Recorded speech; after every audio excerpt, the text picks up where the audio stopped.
All right. And we're on. They can hear us. All right. Good deal.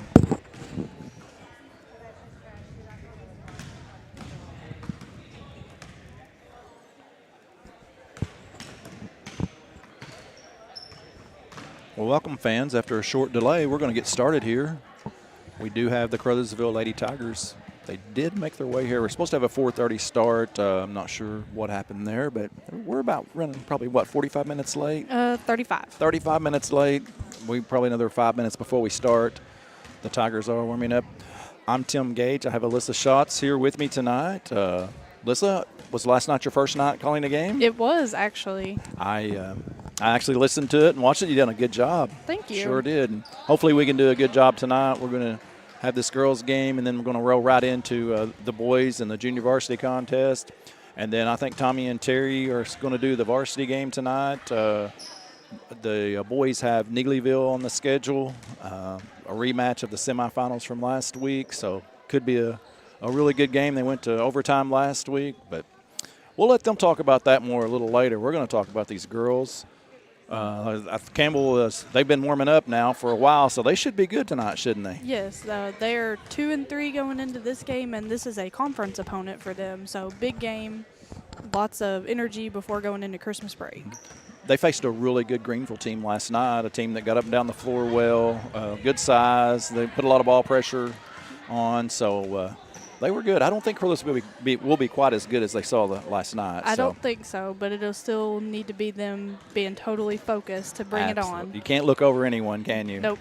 And of course, we're young, too, so it's probably easy for us to look over some. And of course, then again, they may not even know how to look over someone yet. Yes. They're so young. But anyway, they've had a good year. I guess having one junior, a couple sophomores, and the rest freshmen. Yep. So they absolutely are doing it. But, hey, guess what? We're going to tip this thing off, and we're going to let Alyssa do the play-by-play, and I'm just going to add a little color every once in a while. And if you're good with that, are you good with that? With me. All right. Well, she's definitely got the resume for it. Of course, this is her first year not playing, though, right? It's a little interesting being on the other side of it. I bet. Do you miss it at all? More so now than I thought I would. I bet. All right. Here we go. The tip, it's going to go to Campbell. Addie Schatz is going to come away with it. Gabby Townsend up for 2. It's going to be long. Abigail Correa comes away with the rebound. She's good at offensive rebounding. She gets a lot of them. Gabby Townsend goes up, and the 2's going to be good. All right. 2 offensive boards off the bat, and then guess what? A Caruthersville timeout. That's pretty quick then. 20 seconds into the game, and we've already got our first timeout. We do. I'll tell you what, since you're doing the play-by-play, I will do the scoring over here. We'll give Gabby her 2. We had to keep up with it last night. We didn't know where we were on fouls. I gotcha. It's real easy, and especially when you're doing the play-by-play, to kind of keep up with what's going on the floor and still fill out a scorebook. Sometimes that does get a little interesting. Oh, looks like Campbell's going to come out with a full-court press. Boy, I was going to say that. They don't press often, do they? They don't. Hey, dividends, though, with a turnover right off the bat. Yep. It's good for them. Learning experience.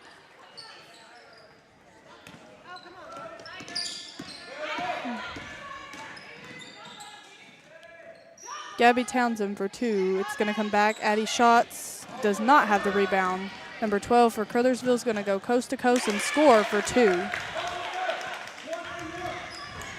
That's Jemiah Buttonham would be her name. Hope I'm saying her name right. Yeah. Took me about 2.5 quarters to get names down last night for Greenville. It always does. 2's going to be no good, and we're going to have number 14 for Caruthersville rebound. That's 14's Morgan. Caruthersville is coming out a little hot tonight. This is a little more energy than we saw out of them last week playing in the Hayti Invitational. Sure. Turnover forced by Gabby Townsend. She's going to go all the way, and she's going to get fouled on the shot. Shot is good, so there will be 1 free throw. And 1.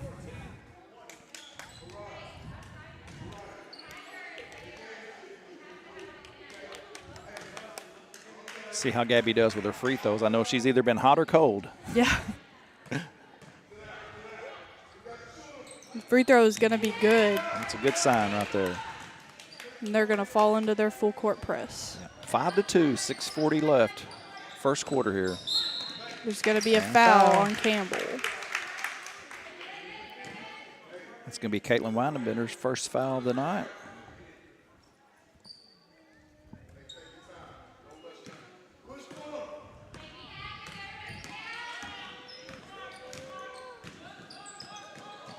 Caitlin Weidenbender is going to tie the ball up. Good defense there. Yes, she has been very quick with her hands the last couple of games.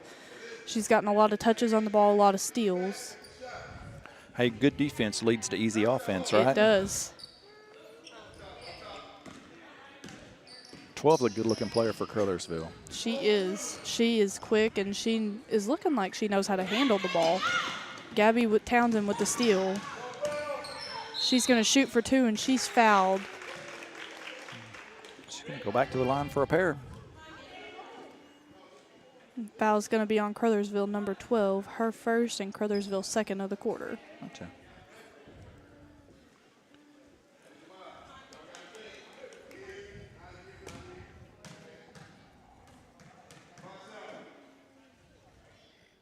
And she is on it. Gabby takes the first. Hey, when you make that first one, it makes the next one easier, right? It does. A little less pressure on making That's it. right. Goes a little easier. And she's going to get that one as well. She's got 7 early points as Campbell leads 7-2. Yeah. She's going to come away with a foul. Gabby Townsend, her first, Campbell's second of the quarter. She needs to take one more step there, doesn't she, and block that baseline, and then she won't get that foul. That is very true. But she'll learn that, I'm sure. Yeah. That's a freshman we're talking about. Yeah. And she'll probably come to learn that she can also get a charge on that. That's exactly right. That's ultimately that's what you want. Abigail Correa is going to get that. Gabby Townsend's going to go, and she's going to get fouled. The shot is good. She's going to go back to the line, and the bucket is good. She's going to make it, or look to make it, a three-point play. That's right. She's to the line 3 times in the first 3 minutes of this quarter. That's right. This will be her 4th. She's 3 for 3 up to this point. And it is good. Wow. She's had a pretty impressive first quarter here. Yeah. She's having a pretty impressive season so far. Absolutely. We all knew how good she was watching her last year in junior high, but, boy, it's hard and Caitlin Weidenbender gets a touch on it. Caruthersville's going to come away with it. They are quick with those passes.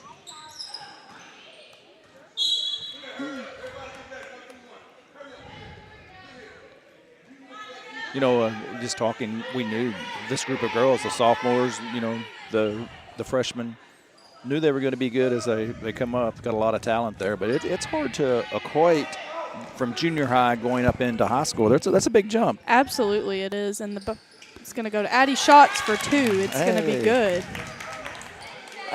We knew that last year playing almost a very similar team. It was 2 seniors, a sophomore, and 4 freshmen with that now sophomore group. For Gabby Townsend for 2 with the assist by Caitlin Weidenbender.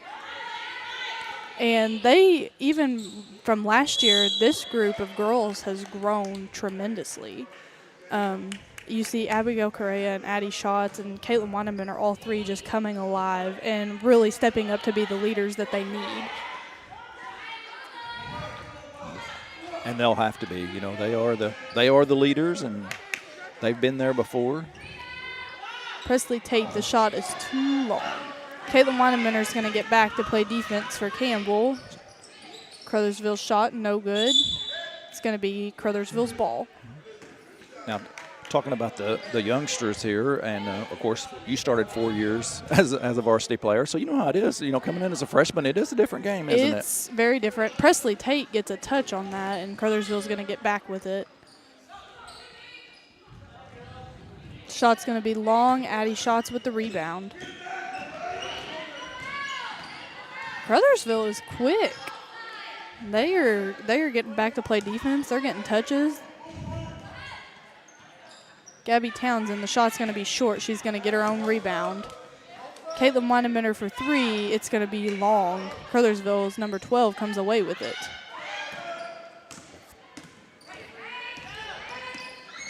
Well, number 11's got some good handles, doesn't she? Yes, she does. That's Elizabeth Smith. Number 12 is fouled.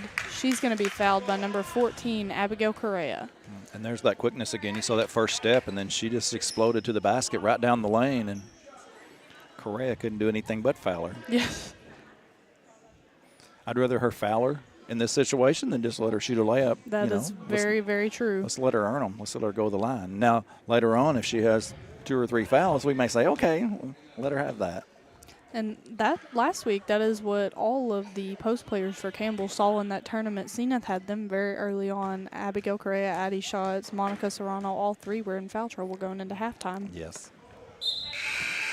Shot number 1 is going to be no good. We're going to have 2 subs for Campbell and 1 for Caruthersville.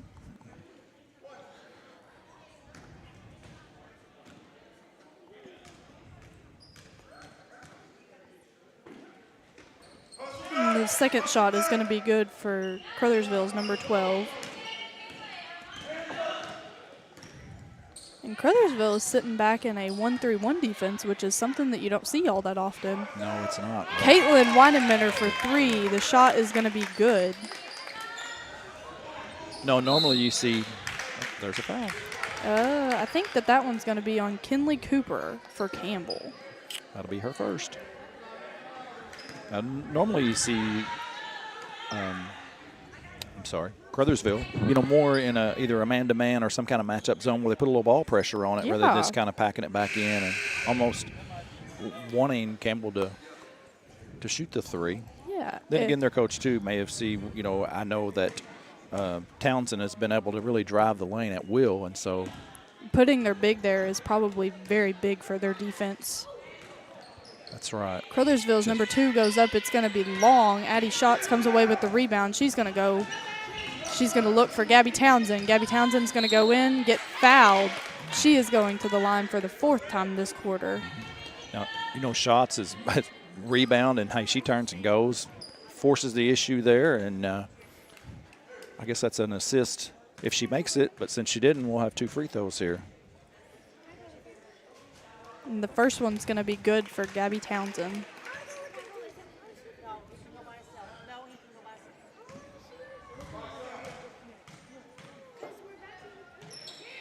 The second one is going to not.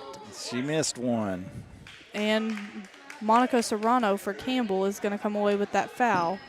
We're going to have number 14 for Caruthersville shooting. That's right. After the 5th team foul, we're going to shoot 2 here.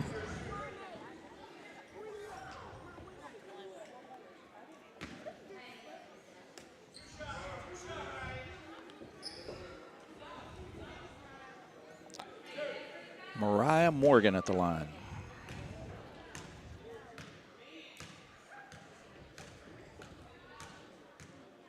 Takes her time. The first one's going to be shy of the rim. Just a little short there.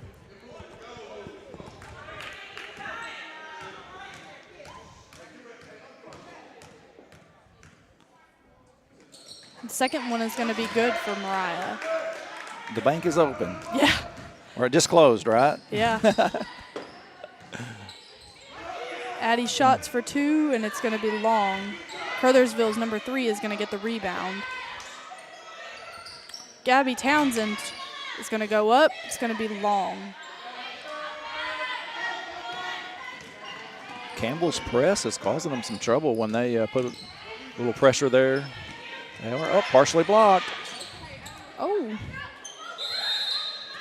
Jump ball caused by Monica Serrano. It's going to be Caruthersville. That's a pretty smart play, wasn't it?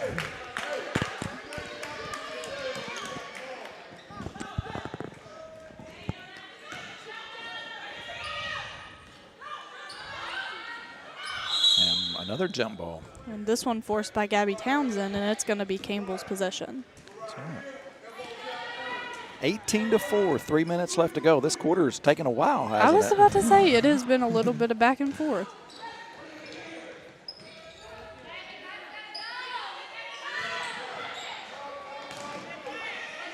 Good ball movement by Campbell. Seeing Gabby Townsend get the ball back to Caitlin Weinenbender for 3, and it is long. Monica Serrano is going to get the rebound. Gabby Townsend's looking for the drive for 2, and it's going to be good.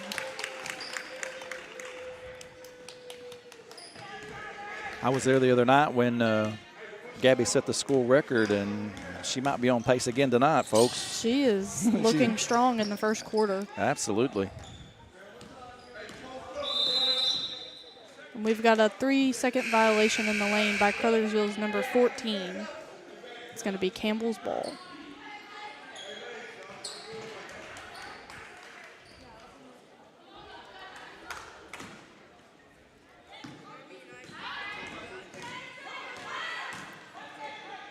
Quick ball movement Nice by pass. Campbell. It's going to be tipped. Gabby Townsend gets away with it. She's going to go up for 2. It's going to be long. Another offensive rebound by the Lady Camels. Addie shots for 2, and Get in she's there. fouled. Oh, man. Thought she had that one. It was looking like it might have. It was close. She's going to go to the line for 2. She's fouled by Caruthersville's number 14. Her second of the quarter, Caruthersville's 5th. So every foul for the next minute and 55 seconds, they're going to the line. For both teams, that's right. Now, you played under the old system where it was 1-1, but now it's 2 shots after everything. Do you think there's a little less, I guess, strategy now that there's not a 1-1? I do, because that 1-1 really just set the record. Oh, we had violations by both teams. And it's going to be Caruthersville's ball. You just don't have the pressure to make that first free throw, do you? You do not. When you're guaranteed 2 of them, and especially after 5 and not 7. That's right. You're a little less stressed, and it's a little less anticipation on your part. Sure. I totally agree with that. I'm not sure, why they went to this system. Of course. Addie shots almost. Almost. That's right. Thought Very she may have close. hit her head on the floor there for a second. She gets the rebound this one. She's going to get it to Gabby Townsend.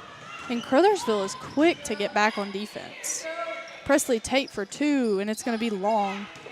She's going to get over, and she's going to give a little pressure. Caruthersville's number 11 bringing the ball down the floor. She is quick with some ball movement. She is. Number 12. Nice defense And there. it's going to be 2 shot over Abby Correa's head Yeah. for number 12. Yeah, number 12 got the bucket, but that was really nice defense. It Hands was. straight up, no foul there. No lower body movement. That's right. She did a good job there. And there's only so much you can do. That's right. Like we talked about before, when they're that deep into the lane, it's better not to foul them. Absolutely. Gabby Townsend for 2. It's going to be short. And Presley Tate's going to get the rebound. Gabby Townsend for 2. It's going to be right around the rim. Number 12 for Caruthersville gets the rebound. She ripped it out of there, didn't she? She did. She is a tough player. Nice number defense 11. Again. Gabby Townsend, With a breakaway. she's going to go for 2, and it's going to be good.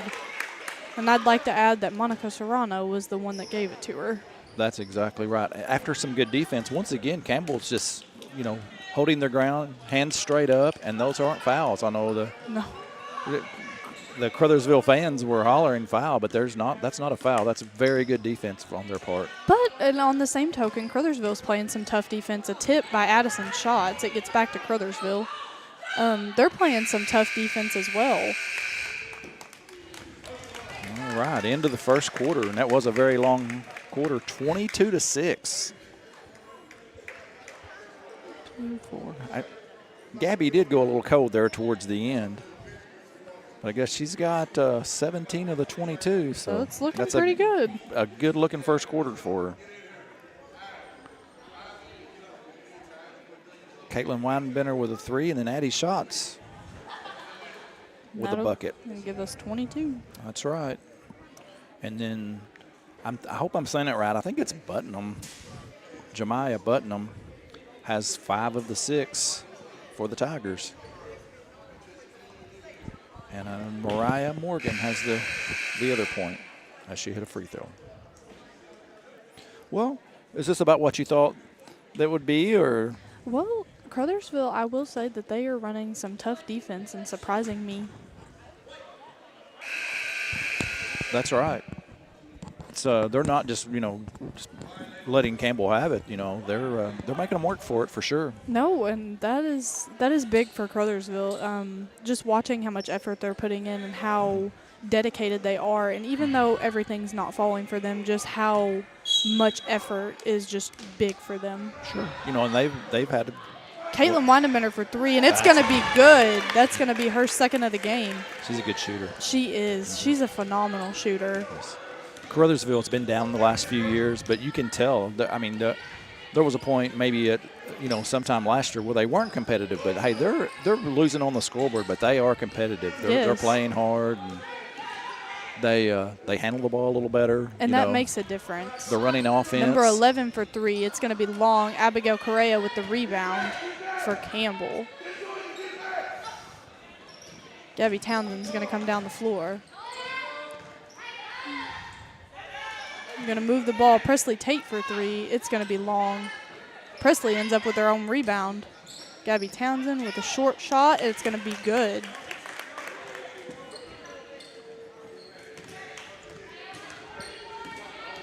(27-6) is our score. 7 minutes to play before halftime.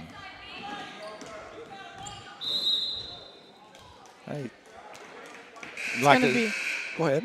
It's going to be a charge on number 12 for Caruthersville. No, I think he called the foul. Yeah, I think he got the slap maybe before the charge, but I did think that, you like to see Presley Tate was out there hounding her, and she did a good job. Wrong number 12. Little matchup there. I did not see that. But she did a good job, and I could see where you thought it was a charge, but I think she slapped a little bit before with her, got her on the arm. Almost got another one there.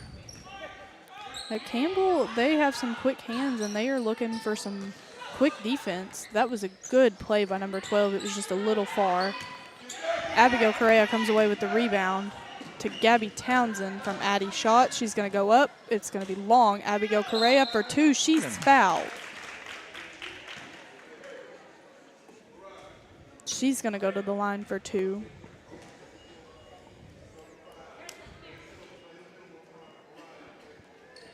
She's helped out a lot defensively and a few rebounds, but this will be her first shot at. I don't even think she has a shot attempt tonight before that, does she? I don't think so. First quarter, she was all about the movement. The first free throw is going to fall for her.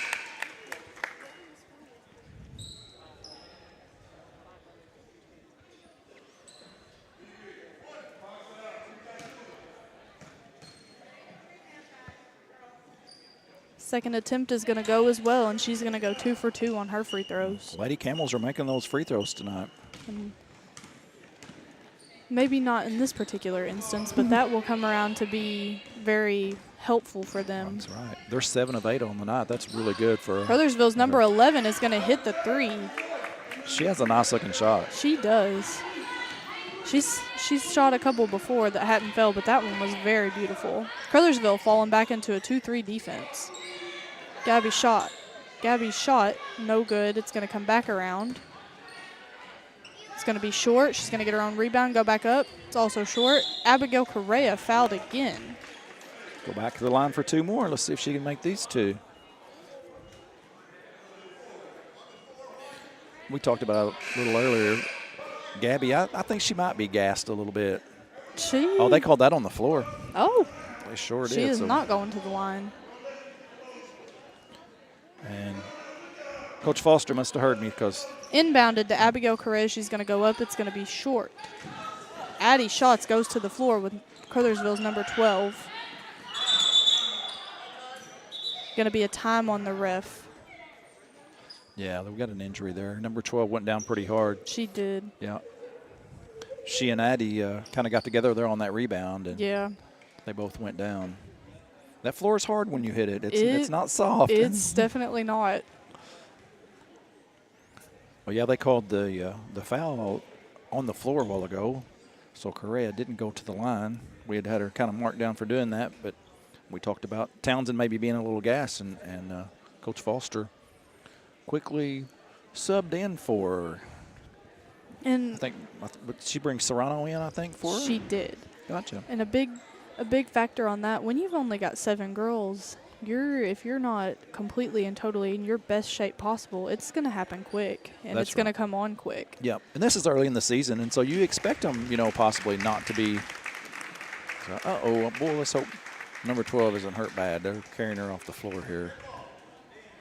She is one of their best players. She is a good player for Caruthersville, a very big asset for them. And I do see that she's already wearing a brace on her leg. I hope that it's nothing that affects what may have already happened. Yeah, and I think that's what they're looking at, too. And Caruthersville is going to inbound the ball. Campbell's defense is sitting in a 1-2-2, which last night when they jumped in that, it did look very good against a Greenville offense. Mm-hmm. With that 1-2-2, you're allowed to trap on the wings a little bit. Absolutely. Yeah. Going to be a double dribble called on Caruthersville. Was there any defense that you preferred? Did you like man-to-man, or did you like I did not like man-to-man. a little bit too much work, maybe? Not that it was too much work. It was a lot of miscommunications that would happen. Sure. Got to have help defense, and you got to take, if one person gets beat up. Caitlin Weinenbender, she's going to be inside the line for 2. Another beautiful shot. Sure is.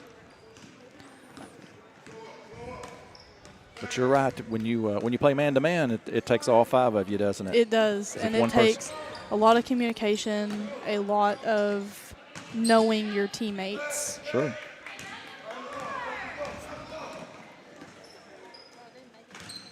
Addie Schatz is going to go in. She's going to pass back out to Caitlin Weinenbender.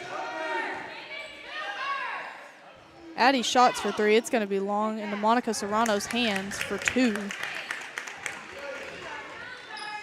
That's Serrano's first bucket of the night. I think I see Gabby's head down there checking back in for Campbell. Oh, yeah, I guess she got a little breather. Abigail Correa is going to get around the post player. Caruthersville is going to come back out. Well, 3 seconds again, yeah.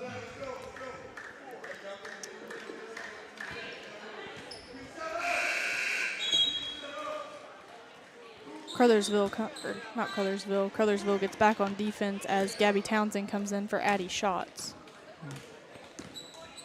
Shots get her a quick breather, and she'll be right back in as well. Like you said, when there's only 7, you don't get much a big time, break. do you? You don't get a big break. Abigail Correa is going to be long on her shot, get her own rebound, and be up for 2. She has 4 points in the quarter now. 35-9, just a little under 4 minutes left to play before halftime. Number 11 is going to lose the ball. It's going to come back in to Caruthersville's number 5. Gabby Townsend gets a steal. She's going to go all the way. She's going to score.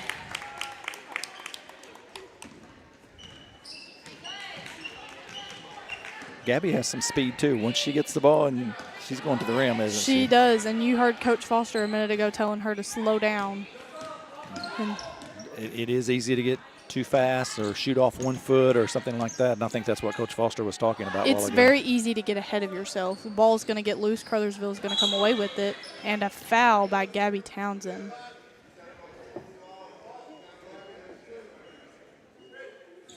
It's going to be her second, Campbell's second of the quarter. And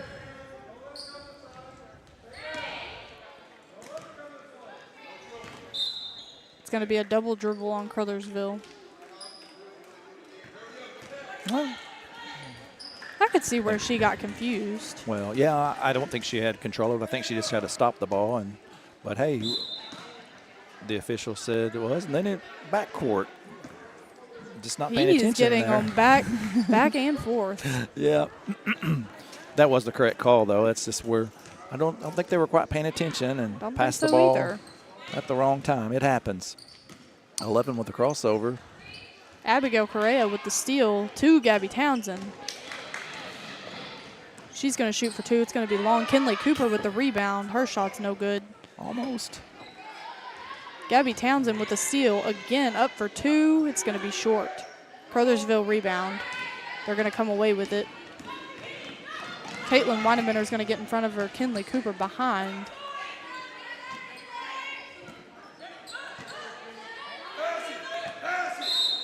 Double dribble. She was trapped, wasn't sure what to do, was she? No.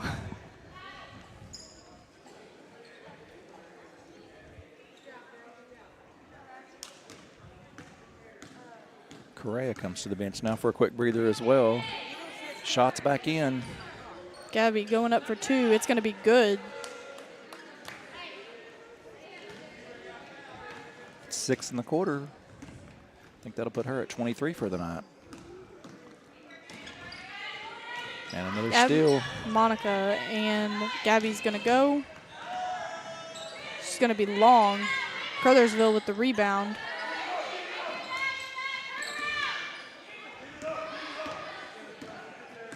Just under 2 minutes to play here. Ball's going to get away from Caruthersville. It's going to be Campbell's ball. 39-9 is our score. I knew that this might be a little lopsided, but I didn't think it would be this lopsided this early. Not. But Campbell's played really, really well. Campbell has played really well, and Caruthersville has played well for the – I mean, they're not, other than their number 14, they don't look like they have just a terrible amount of height. Yes.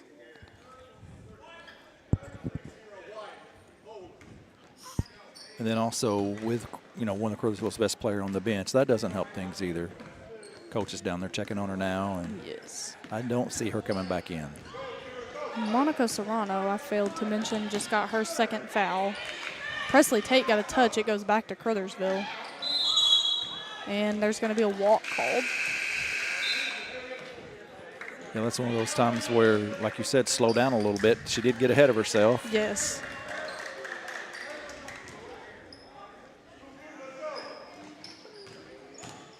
Gabby goes up for 2. It's going to be short. Caruthersville is going to get the rebound.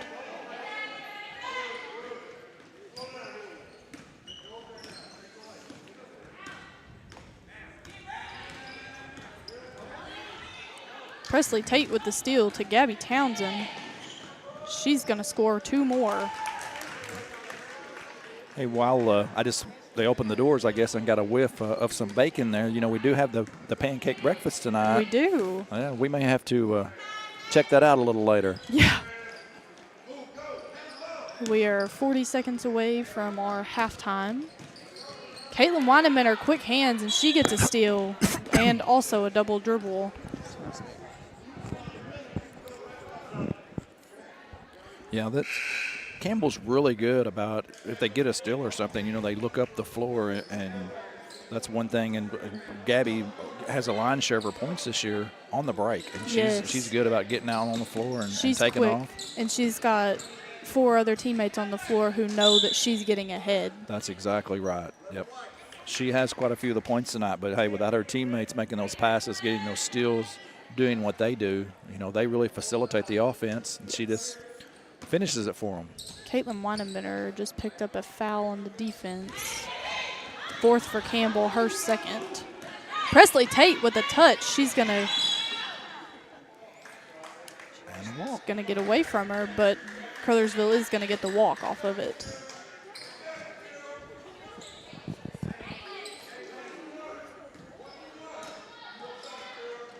Caitlin Weinemanner is going to go up for 3. It's going to be long. It's going to go back up to Presley Tate. She's going to shoot. Going to be long as well. Caruthersville and Addie Schatz tie it up for Caruthersville's ball.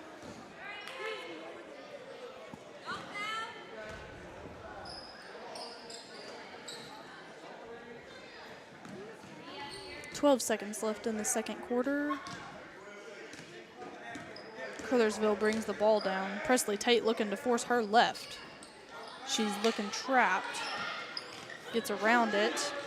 Addie Schatz with the steal. And time runs out.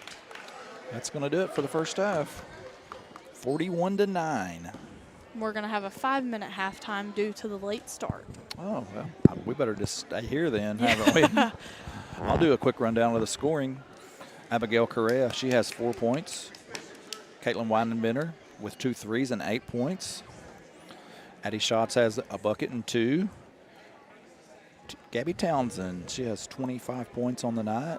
And Monica Serrano with 2.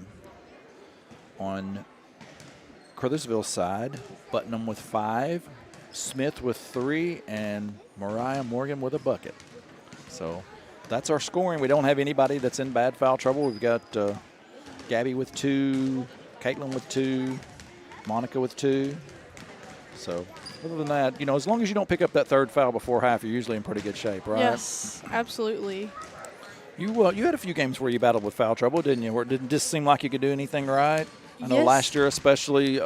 Last year was hard being, like I said, me and Mabry Patrick were the seniors on a team with underclassmen, and it was hard because they didn't know what you needed them to do. Sure. So it was like you had to go and do it yourself, and then you picked up those fouls, and then you're like, oh, I can't do it. Yeah, and then generally, with you guys being the seniors, you did guard the better players on the team, so absolutely. You always had the quicker players and things like that. It's to be expected. You had the quicker players, and you had the players who knew what to do and how to do it and how to get it to go their way. Sure. And ultimately, you also use that as yours, because I know that I had people that guard me, and it was like, well, if I turn this way, I know that you're going to foul me and I'm going to get it called. Sure. So it goes both ways, but it makes it more difficult when you don't have that deep bench to look to.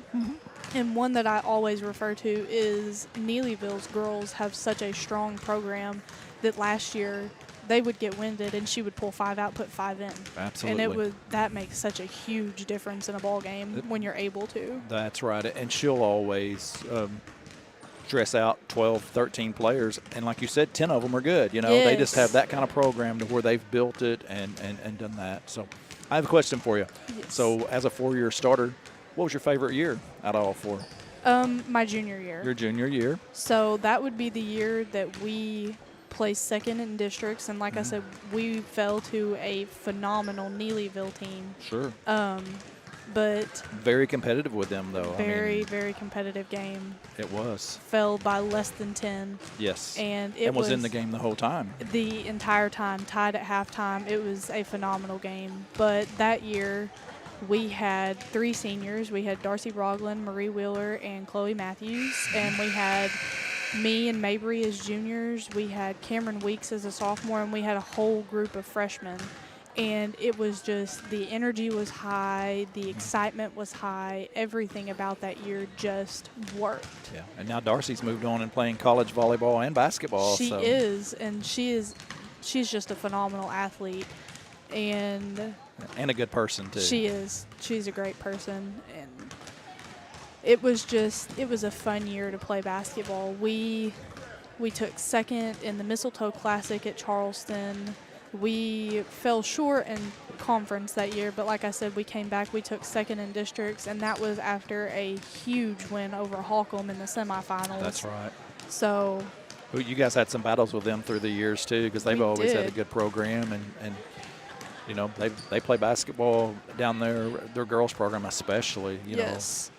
Has always been good. And, of course, and being only 8 miles apart, that probably has a little rivalry there. Everybody knows everyone. So. A little rivalry, but a whole lot of friendship. Good. Every one of those girls were just phenomenal people as well. Very sweet. Very much if you hit the ground, they were picking you up no matter same color jersey or not. That's good. That is. It's not often when you have a rivalry like that you have that. There's some animosity there, or just and I don't know if it's animosity, but it's just that desire, to win the game. And so sometimes when you're competitive, you're a little what's the word? Maybe snottier than you would be, Yes. And it happens. That's why you compete, Competition can bring out the worst in somebody, but it can also bring out the best in them. Sure. Yeah. And here's the deal, you guys slug it out the whole game, but at the end, when you shake hands and say, hey, you had a great game, or Absolutely. hey, that was good, and that's what you want, Some of the best people I met were through basketball, and they may have been the meanest, most aggressive, best player I'd ever played against. And after the game, they were the most down-to-earth and sweetest people you'd ever meet. That's good. That's what you want. I mean, that's what it's about. Sportsmanship at the end, is what sports is about. Even though at the end of the day, you want the W, but then again, you can't win them all, and you still want to be a good person. That's right. There's only one team. And think about this. There's only one team out of all the. Like in Class 2, there's one team that's going to win their last game. Absolutely. Everyone else is going to lose along the way. So it is. But we're getting ready to start the second half. That was a quick intermission. That was. We may do the same thing with the boys' game later to get it up and going. Yeah, it will make for a long night. Neelyville has a long drive if we are here all 10 minutes for both. That's exactly right. Did you pay attention to what time it was? Are we going to be close to being on schedule? It is currently 5:45, so we're not too far behind then.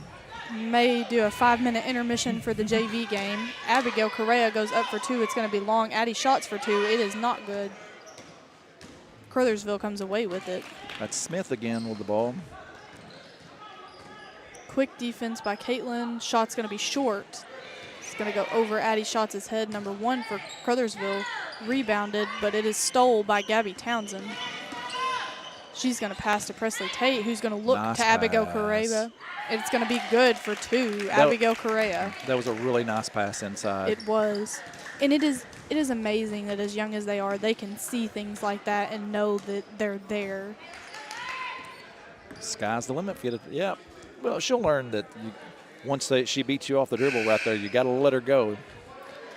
Slide your feet one more time before you do that. But Presley Tate picks up her second foul. Just speaking from experience, it'll probably be the end of her sophomore year before she learns it.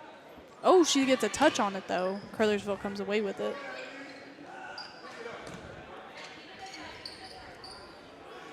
It is very easy to be so young and to get caught up with getting those easy fouls. Oh, yeah. Hey, it's like anything else. You got to learn. You do. And I'm sure you can look back and say, hey, I did this when I was a freshman, and said, I can't believe I did that, Yes. Because you do have to learn. Addie Shots goes up, and she's going to get fouled, go to the line for 2. I do believe she missed her free throw. She was 0 for 2. Half. She was, but she's going to make up for it right here. She's going to make both of these. I'll be a little tough on her when she misses these. Uh-oh. A little sisterly love. She can't hear me now, but she'll go back and listen to this. Well, we won't say anything bad about her because she's had a nice game. She's going to make that one. She's going to prove me wrong. Yes. One stat we don't keep is rebounds, but, boy, if we did, man, she'd be way up there. She does. She is. And she was like that last year. Her and Abby both, they would get rebounds, and it was just knowing that they needed to be strong.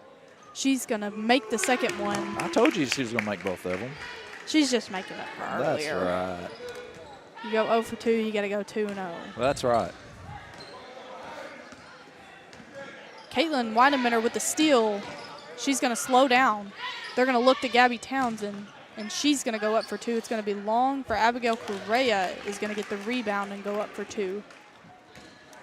Her 4th point of the quarter. She's for a I'll say big man, but we better be, I guess, correct. For an inside person, she has very, very good hands. She does, and she has grown a lot in the last year, because if you saw how it would go last year, she would be strong with the ball and then it would fall from her. But this year she has really put together both grabbing and keeping the ball until she knows where it's going. Gotcha. Good footwork and good hands. And absolutely. And a lot of it is strength. I mean, you can tell she's stronger than she was. Absolutely. Stronger, and knowing more about the game will be all the difference. Gabby Townsend with the steal. She's going to go and she's going to play 3-on-1. Shot's going to be no good. Caruthersville's going to come away with that. Addie Shots is back on defense. She's going to get a tip on the ball. Abigail Correa gets the rebound.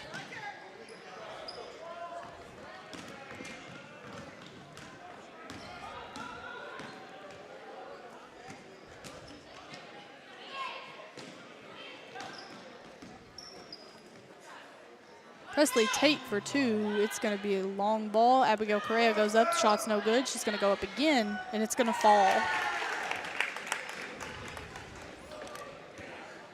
Correa has a nice second half working here. She does.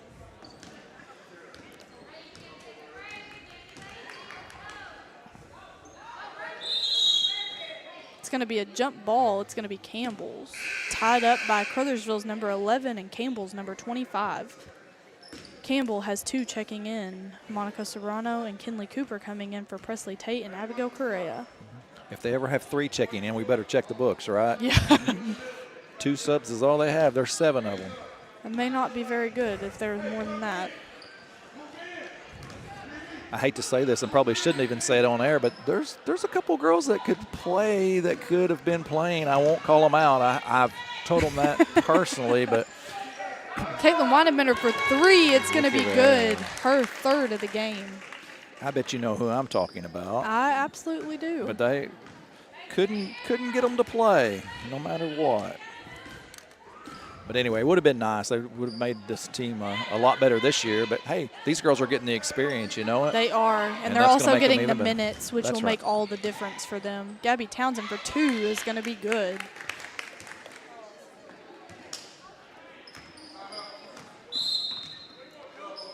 Caruthersville, a 30-second timeout.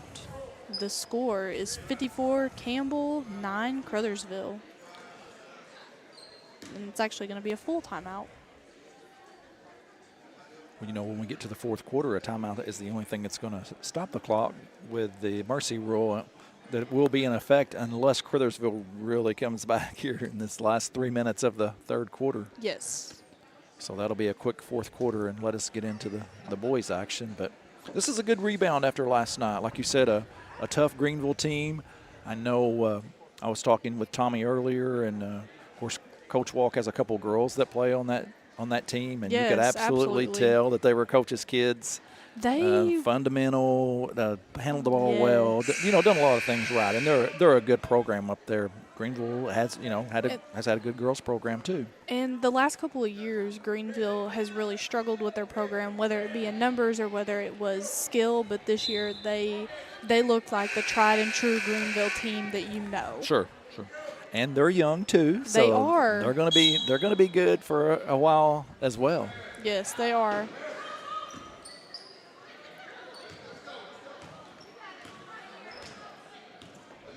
Campbell is going to fall back into a 1-2-2 defense is what it looks like. Gabby Townsend's kind of playing that defense, trying to get the jump. Caitlin Weidenbender gets a tip. Ball's touched by Caruthersville's bench. It's going to go to Campbell. I think they went ahead and said, Caruthersville, we're going to let you have it. Maybe not.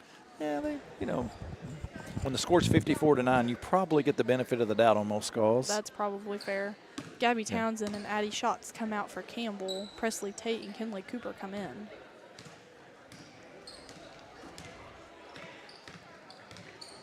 Caitlin Weidenbender and Presley Tate playing some tough defense. The shot is up, but it's going to be no good. It's going to be Campbell's ball. We're down under 2 minutes to play now. Looks like 140. After a really long first quarter, the rest of the game's gone pretty quickly. Caitlin Weidenbender for 3. It's not going to fall this time. Presley Tate is holding onto the ball. It comes away from Caruthersville. There's going to be a walk called. You know, one thing about Weidenbender, too, even when she misses, it's right there. I mean, yes. She's such a good shooter.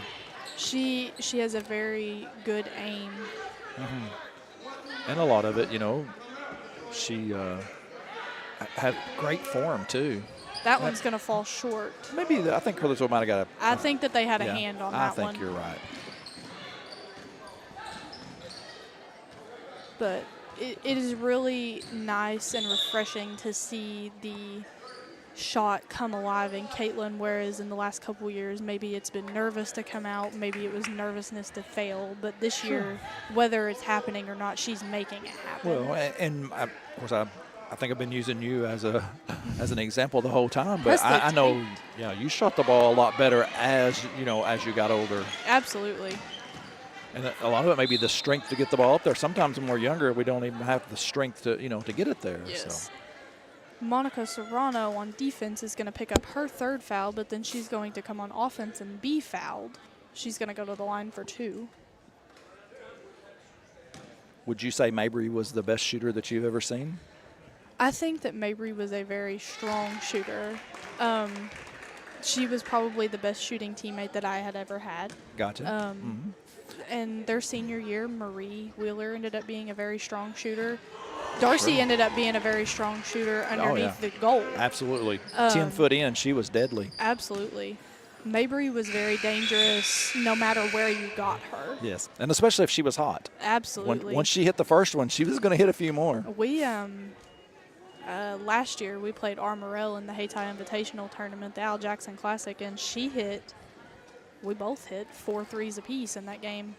That's awesome. And that was her 4 threes and her post playing and everything else that she contributed that night. But she was an awesome shot. And that really came alive in Mabry after she had her jaw surgery our sophomore year. She came back the end of our sophomore year. And our junior year, she started a little slow and came out just on fire by districts. She shot lights out against Holcomb in that game, and she shot fairly well against Neelyville.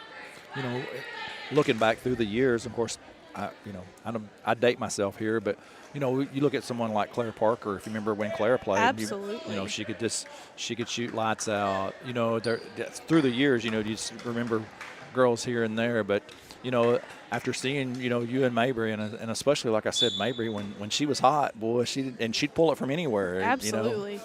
I think I watched Mabry pull it from the white line a couple times just to see if she could. Sure.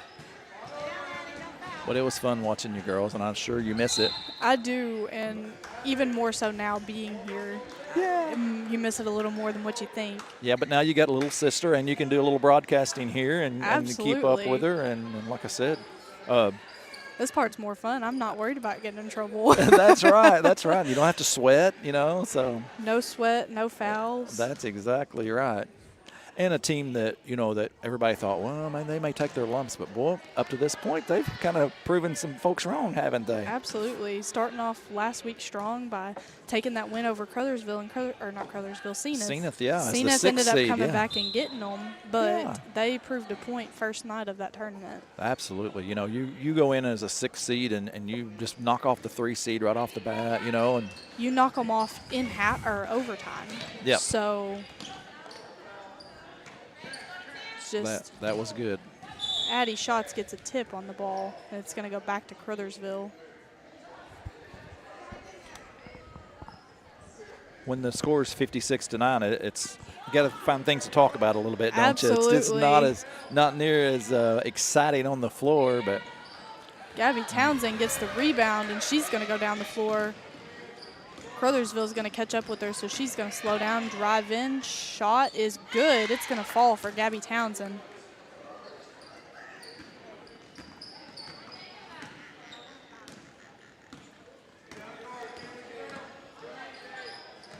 Campbell's going to get the ball. Addie Schatz is going to come away with it, and she's going to bring it down the floor.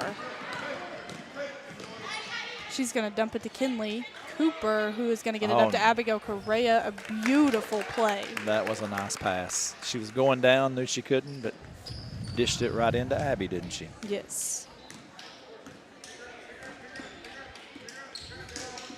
Gabby Townsend with the steal. She's going to push it in to score for 2. So it's kind of funny. We have Gabby and Addie and Abby. Oh, it's so much fun on wordplay. I think last year, talking just to them, you'd have Abby and Addie, and you'd say one of their names, and both of them would turn their head and look at you, and it's like, no, the other one.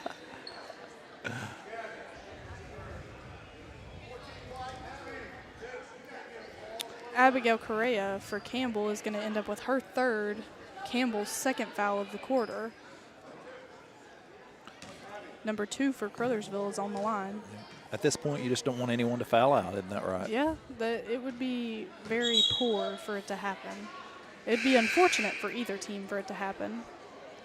Abby Correa and Gabby Townsend come out for Campbell. Monica Serrano and Caitlin Weineman check in.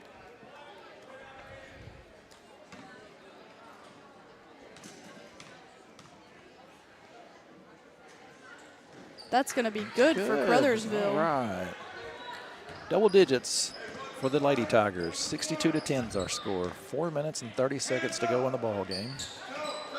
Campbell's going to move the ball. Monica Serrano's going to go up for 2, and it's going to be good. Yeah, another nice look there. Coach Foster has these girls running offense, doesn't she? She does.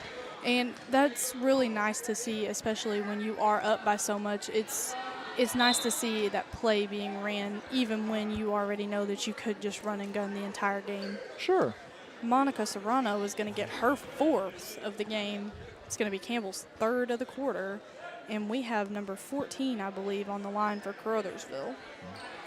That's what we just talked about. Well, let's hope she doesn't pick up another foul. And I believe I see Gabby down there, and I'm going to be shocked if she doesn't get Monica. It's going to be short. And Monica does, in fact, oh, nope. She started to go out. Presley coming in came for out. Tate, yep. Monica thought she was out. Yeah. She's like, oh, that's all right. I'll just pick up my 5th now. It'll be okay. Oh, yeah. It's going to be no good on the shot for Caruthersville. Gabby Townsend's going to bring it down the court. She's going to get tied up with the ball, get it back. She's going to pass to Addison Schatz, who's going to go up for 2, and it's going to be good.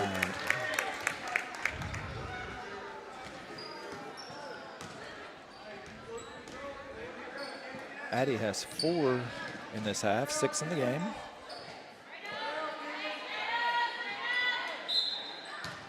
It's going to be a foul called on Campbell's number 4, Kinley Cooper. It's going to be her 2nd, Campbell's 4th in the quarter.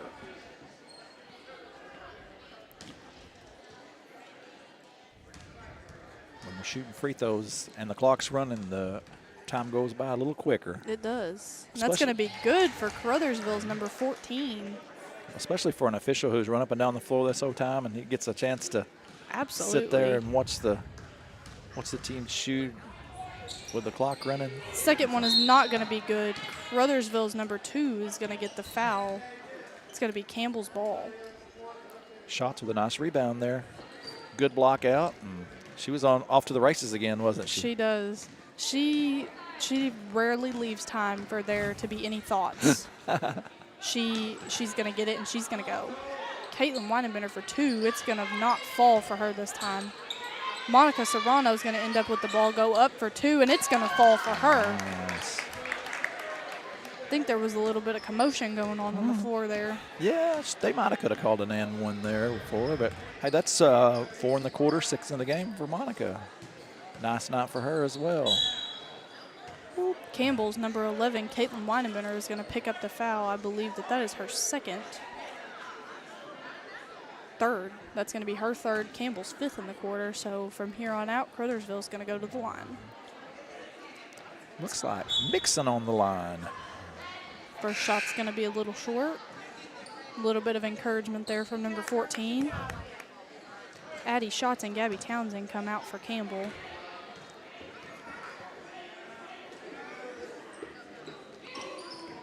That one is not going to fall either, but it is going to be a Caruthersville rebound.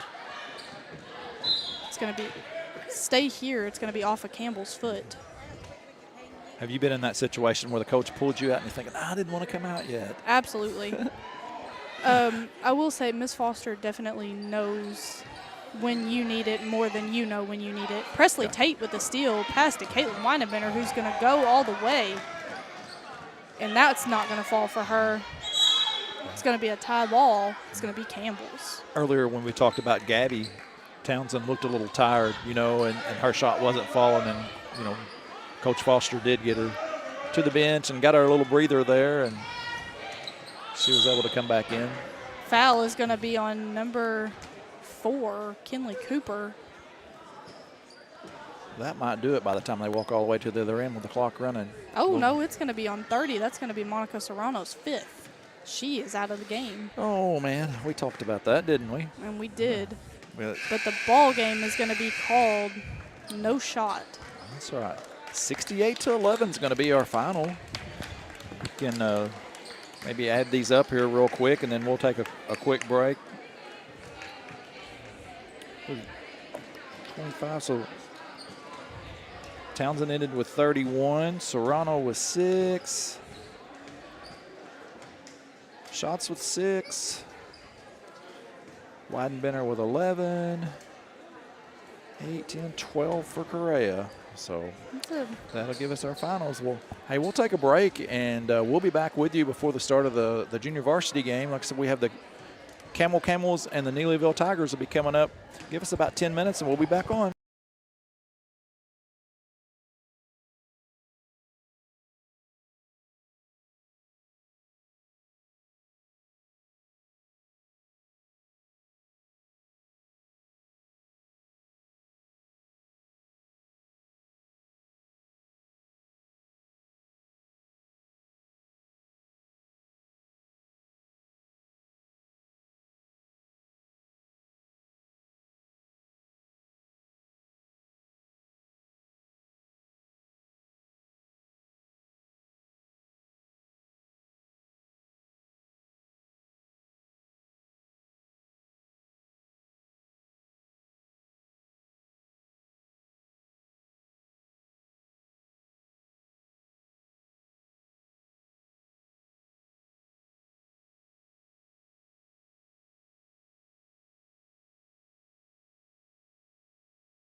Welcome back, fans. We're getting ready to start the JV contest. I guess they're a little less time warming up and stuff with Caruthersville being late for the first game. So here we are getting ready to jump in here and start the second contest. That Caruthersville's team, you know, they got a lot of desire. They're just having problems coming together, and hopefully they will someday. Well, and I think, you know, the Buttonham girl losing her right off the bat, that didn't help them any at all. Campbell's going to get the tip here. Look like we're going to man-to-man here or matchup zone. It's kind of hard to say. I think we are in a matchup zone for the Tigers. Right. Out to Huber. His three's no good. Uh-oh. Down comes Layton for Neelyville, and he misses the layup. And we're going to get a double dribble. Yeah, I kind of turned it right back to them after a mistake they made in missing that layup. That's right. We are probably looking at another great game tonight. Last time these two varsity teams played was last week in the semifinals of the Campbell Invitational Tournament. We had overtime, didn't we? Yes, we did. Very good game.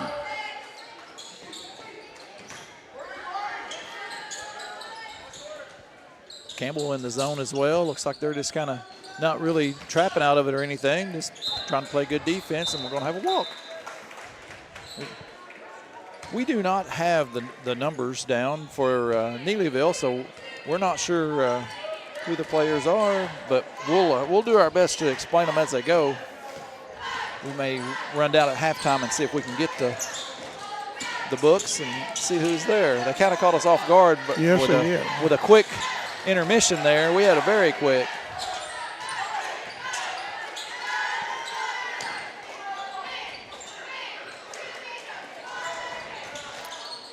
Mayberry be up, and he's going to be fouled, and he's going to go to the line.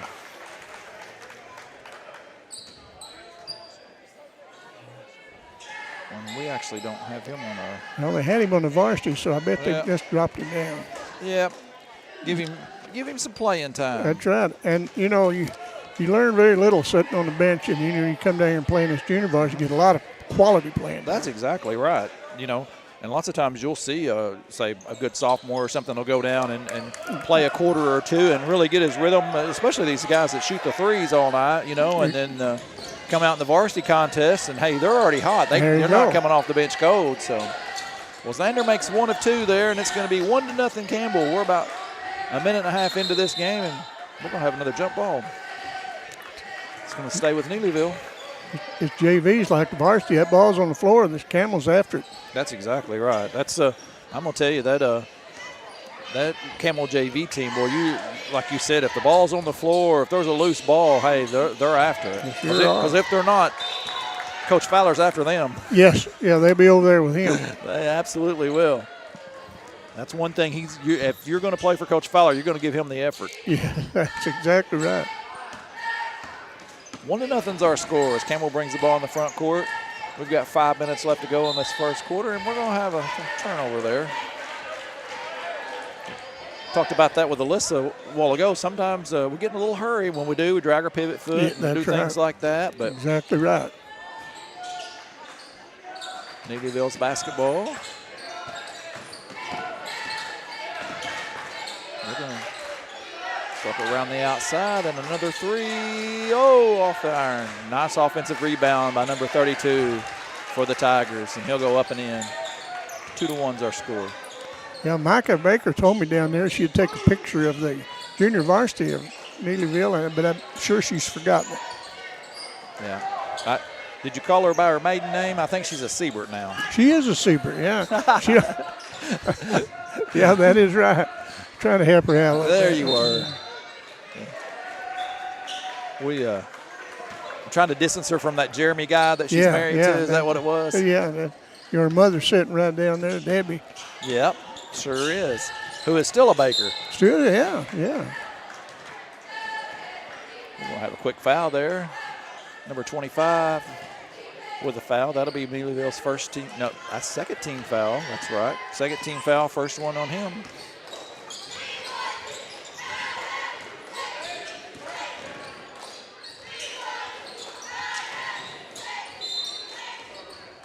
And we're going to have another travel.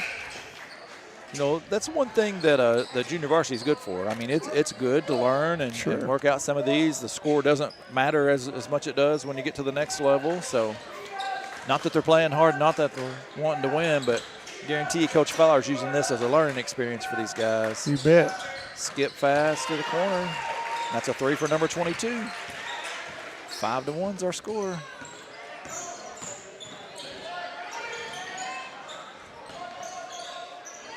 Almost another turnover by the Camels. Almost another one. That would have been 3 trips in a row, but Belcher was able to get the mishandled basketball and get it to a thing. Oh, and there's a nice play. Nice play. Bledsoe with the bucket.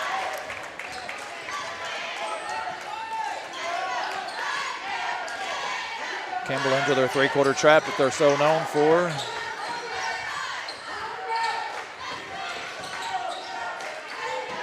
Another 3 in the corner, and it's good again. Back to back. Back to back. And that's one. The only bad thing about pressing sometimes is, you know, you get kids lined up in the corner, and they do have opportunity for the threes, and they've knocked down 2 in a row now and take an 8-3 lead.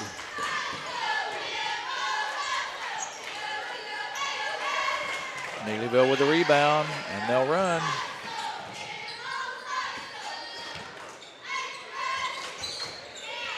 That 3's off. Bledsoe down with the ball, and here he comes the other direction. Mayberry with a 3.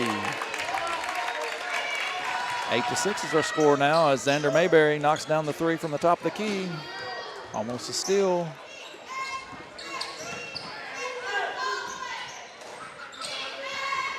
Neither team's bashful about shooting here, are they? No, they're putting it up, Tim.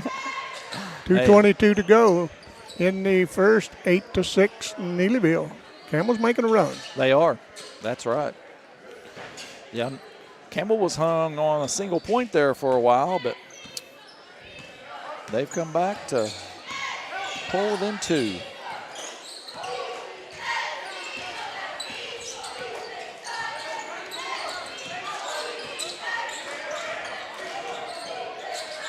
Campbell running some offense. Back to Mayberry. Spin move up and good. Very nice move by Mayberry.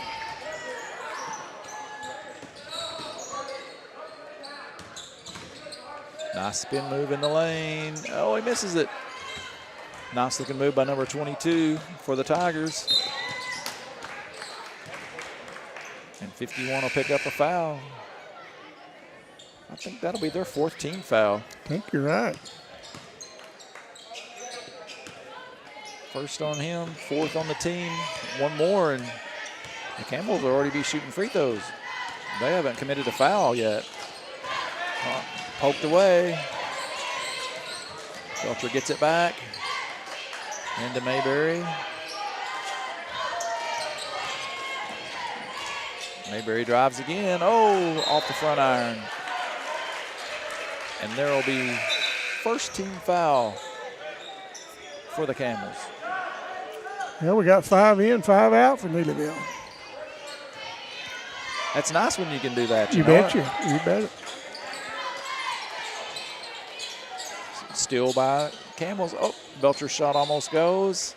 Hits the line. Neelyville's basketball.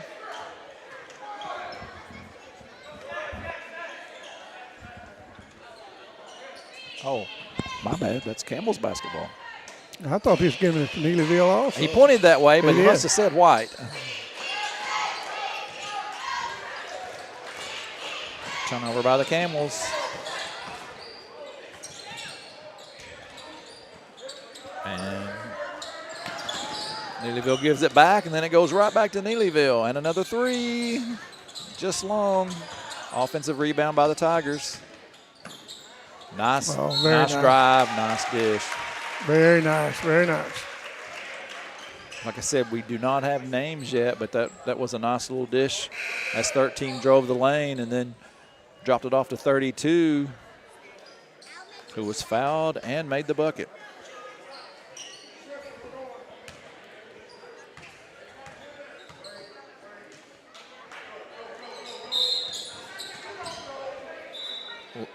Got a violation by the shooter, so our score will stay 10-8.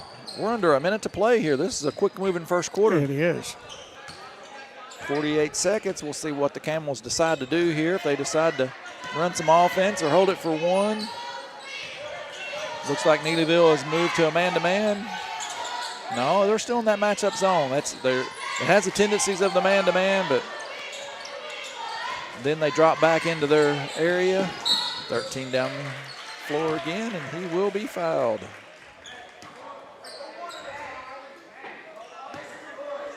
Eric Johnson, one of the officials tonight. Yeah.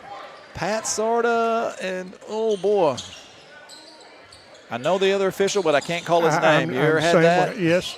Got the same thing right now. I've actually refereed a few games with him, and good official. He's out of the Poplar Bluff area, as is Sarda. Eric, or EJ, he's a Gideon kid. Oh, he just picked his pocket. He sure did, and goes down with a pretty left hand. We're down to less than 5 seconds to go. Let's see if we get a shot off. Nice little strip there at the end. Sure was. Yep, 12-8's our score after the first quarter. We want to thank some of our great sponsors. Camel High School JAG program. Presiding Commissioner Patrick McCaney out of Kennett. York's Quick Shop. Scott's Pharmacy and Shooting Sports, Uptown Skate, and The Junction, Daniel Vansel. City of Camel, Mayor and Alderman. Camel Volunteer Fire Department. Hayes Soapy Shack and Storage, Kenneth and Louetta Hayes. Express Signs, Rodney Morgan. Express Market, across from school, Brogland Farms. Terry McVeigh, attorney at law. FM Bank of Malden. Dunklin County Transit, Rick's Hair World at Malden. Jack Farmer, salesman at Blackwell Motors. Stop and see Jack for your best deals in the boot heel. Danny Glass, Cameron Bunning Parker, attorney at law. Todd Natwell. We're loaded with these attorneys now. Out of Kennett. Randy and Shirley Fry, the committee to elect Rod Deal, mayor of Malden, and Phil and Judy Sanny. That's a good list of sponsors there. You've been working, haven't you? Yes. And you know, most of these folks was with us last year from the very beginning, and we appreciate them. And they said, well, I think they have it like out at York. They've got it on the board out there for people to see when they come in. That's right. I like that. Well, I know Boot Hill Broadcasting, has continues to grow, and just seems like every year it gets a little bigger, and I'm sure that you and Terry have plans to even make it more so, don't you? Yes, we do. With the crew we got now, we've got a wonderful crew. Well, I appreciate you guys asking me. Well, we're Campbell glad gets a steal. We're sure glad that you're there. Do a nice job. Well, it's fun. Like I said, I officiated for a number of years. My old knees wouldn't let me do that, and it's just a way to stay involved, and this is a lot better on the knees. Yeah, you bet you. 12-10 is our score, as Campbell did get a steal and a bucket there. Nice looking shot by number 51 for the Tigers, and they take the 14-10 lead. Just over 6 minutes to go before halftime.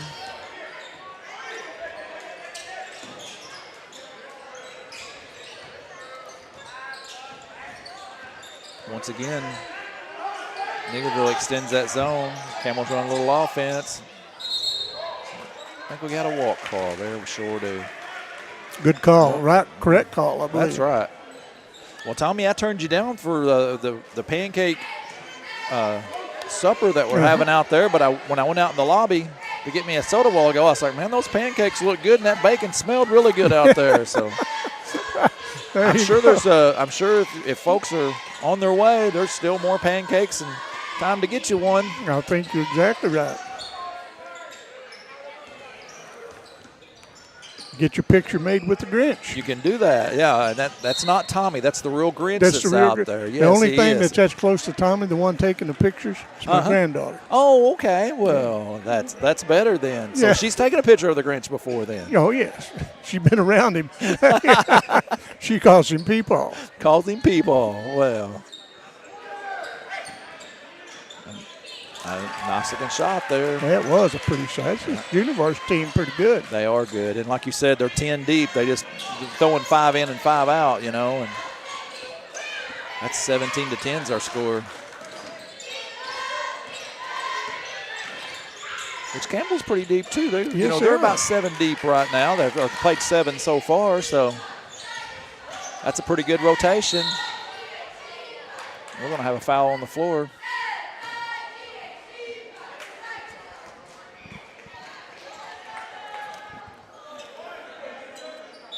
You're going to have Mayberry coming back in the game. 17-10, 5:12 left to go before halftime. And the 3 is no good. Outlet pass. Here come the Tigers.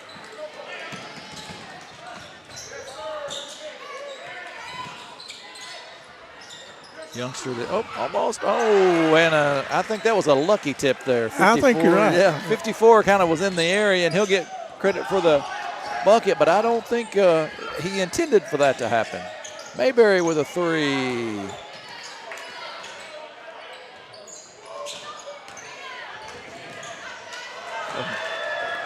Okay, what this Neelyville group is pretty talented. They really are.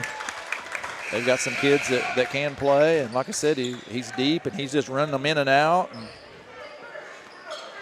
keeping them fresh legs in there. That's exactly right. It's a lot easier to shoot the basketball when when your legs are fresh.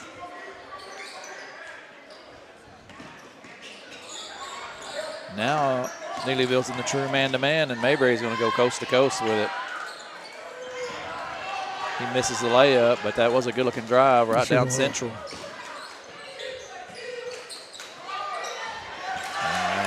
That's the way I like to say it. Underneath, just catch it, put it up. Boy, you don't see a lot of that anymore. No. It is more, hey, if they drive, they're kicking for a 3. The big man play is not like it was when we were in school. No, it's exactly right. And that young man did a great job with it. I played for Coach Don Tomlinson at Kennett, and of course, anybody that knows Coach Tomlinson, he was a big man, played for Mizzou, Yes, and he wanted us to pound it inside, and that's what we tried to do anyway. Story of Don Tomlinson, I heard this from a guy who went to school up there at the same time and said at Columbia, said the football coach called Norm Stewart and said, listen, you're going to have to quit talk to one of your basketball players.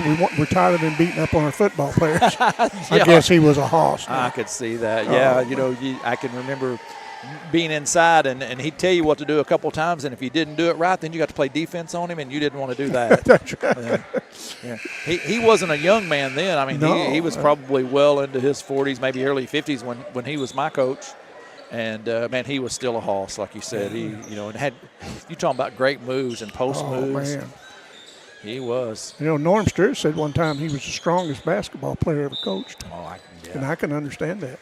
I sure could, too.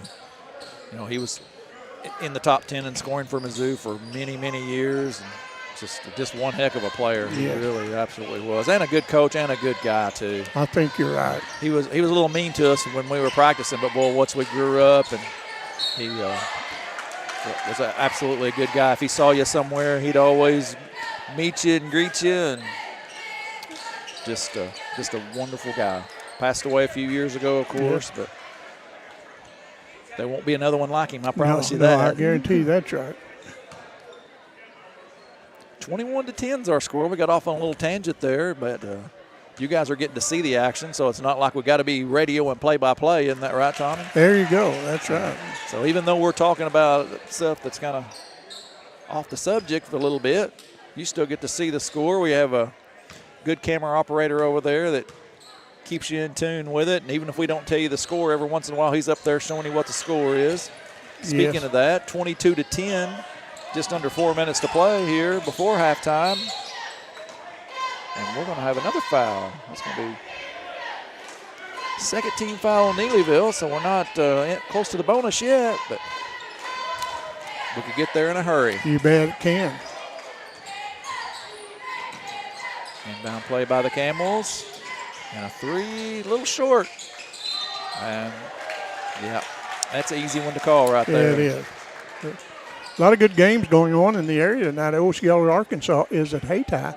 Gideon's at Bloomfield. Kelly at Caruthersville. Holcomb is at Sena. Oran at Risco. That might be a good game. Yeah, Oran's down a little bit. I think Risco will win that. I think they will. What did you might want to wait till late to talk about this, but you know that with South Pim and Hayti out of the Bloomfield Christmas tournament, you've got Risco coming in, of course, with East Carter County. But boy, that Risco team, we got to see them last week. They could cause some noise up there, couldn't they? Glad to see them up there. Yes, sure are. I know. I hate it for South Pim. You know, I know. Yes. I don't. You know, you don't want to say this person's innocent of something, but boy, it just didn't work out good for them, and they probably went in that tournament up there thinking they had a shot to win it. You know. I think so, and I think they did. Yeah. I think so too. But you know what? Things happen for a reason, and right. I'm sure as we go along, we will see how things go. And we want to see all these schools get everything lined up. Let's get back to playing basketball. And that's exactly right. And I don't mind to say this. I don't consider them bad actors. The ones that's causing all the troubles are thugs. Absolutely. I agree with you. And you know what? You look at a community and say, oh, okay, this is this town or that town. It only takes one or two thugs to make the town look bad. And you know, in that town, you know, I've officiated at Hayti, I've officiated at Caruthersville, some of the nicest people you have. But, you know, when you have one or two, you know, and, of course, you know, and I live in Bernie, and we got a couple thugs in Bernie too. Sure. So they're in all towns, and it's just come to the forefront because it's so ironic that it's happened 2 years in a row at Gideon, you know, and but you're right. It's time to play basketball again. Yeah, right. We don't need to have this foolishness, I guess, as you'd call it, and let's do what we need to make this nice. You know, after the game the other night, Campbell and Bernie went head-to-head, war to war. I mean, it was all-out war for a long. When it was over, people from Bernie was talking to Campbell people. They went on out, no problems. We should be. Absolutely. You know, well, I was talking to Alyssa here before the other game, and we were talking about, you know, Holcomb and Campbell girls have had some, you know, some pretty competitive games over the years. And she's like, you know, we've got that rivalry there, but we're friends, you know what I mean? And she's like, after we play each other hard, she said, but she said, we're going to shake hands and, you know, and encourage each other. And so I think that's good. So you can have rivalries and stuff and not have to worry about bad things happening. Exactly right.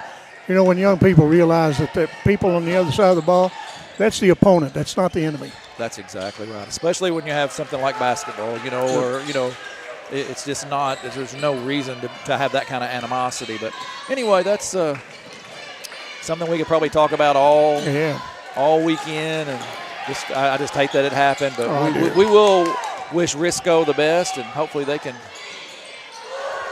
make some noise up there. And same thing for East Carter County. They used to be in the tournament. They did. And they've had some really good teams over the years. And they do have a kid that I say he's a kid, but anyway, he coached at Zenith, and, you know, he's moved there, you know. So, anyway, we've got a little local tie. Right. Yeah, back a few years ago when the Thompson boys played up there, they went to state tournament and came in second, but eventually was given the crown because school out of Kansas City was playing some eligible players. Yeah. And, hey, nice little cut there, a nice finish. Belcher's going to go to the line. Campbell's trailing 26-15. He's got a chance to get it to within 10 right here. That's right. That's what you want to do. You want to cut that down below, get it down single digits. That's exactly right. And there's a lot of basketball left here. We're a minute 23 before halftime. We'll see if Carson Belcher can knock this free throw down. Carson's normally a pretty good free throw. It is. It's money. Oh, we jinxed jinxed him. him. Yeah, we did. We jinxed him. It was a good-looking shot. But Sure was. Timeout Neelyville. You know, we were talking to him. I guess we were like Paul Harvey. We had to get and the rest of the story out. Absolutely. We're going to do it during the JV game because it's not as important. Now, when this varsity game rolls around and that thing's going up and down, you and Terry's going to have your hands full, just like you did the other night. That's exactly right. Buckle up. Yeah. We're going to hope the Camels get up by 20 tonight and don't squander that 20 point lead. Yeah. It makes it easier on the coaches, the referee, the announcers. You know, it makes it easy on everybody. Yeah, I was talking to Coach Fowler about that the other night, and he said, we just went through a lull there, and he said, you know, it's something. He said, now, of course, they had the game, you know, the night before, and he said we've done the same thing even though we were winning. He said even when we were over in Riverbend, same thing. He said we go through a thing there of where we just got 4 or 5 minutes where we're not as focused as we need to be. And he said we'll get there though. I believe him. I do too. I believe him. The main thing is they come out with a win that night over in Neelyville and then turned around and beat a good Bernie team to win the tournament, their first one since 2020. Right. And a little pressure there and speed Neelyville up, and they turned the ball over. He might have hit on something there. That's right. Yeah, I just don't think you can go wrong pressing it at the younger level. You know, here it looks like full court man-to-man, and Campbell turns it right back over to the Tigers. And we're in the bonus situation now. So Neelyville's going to shoot a pair. 26-15, 1:07 left to go before intermission. First one's up and good.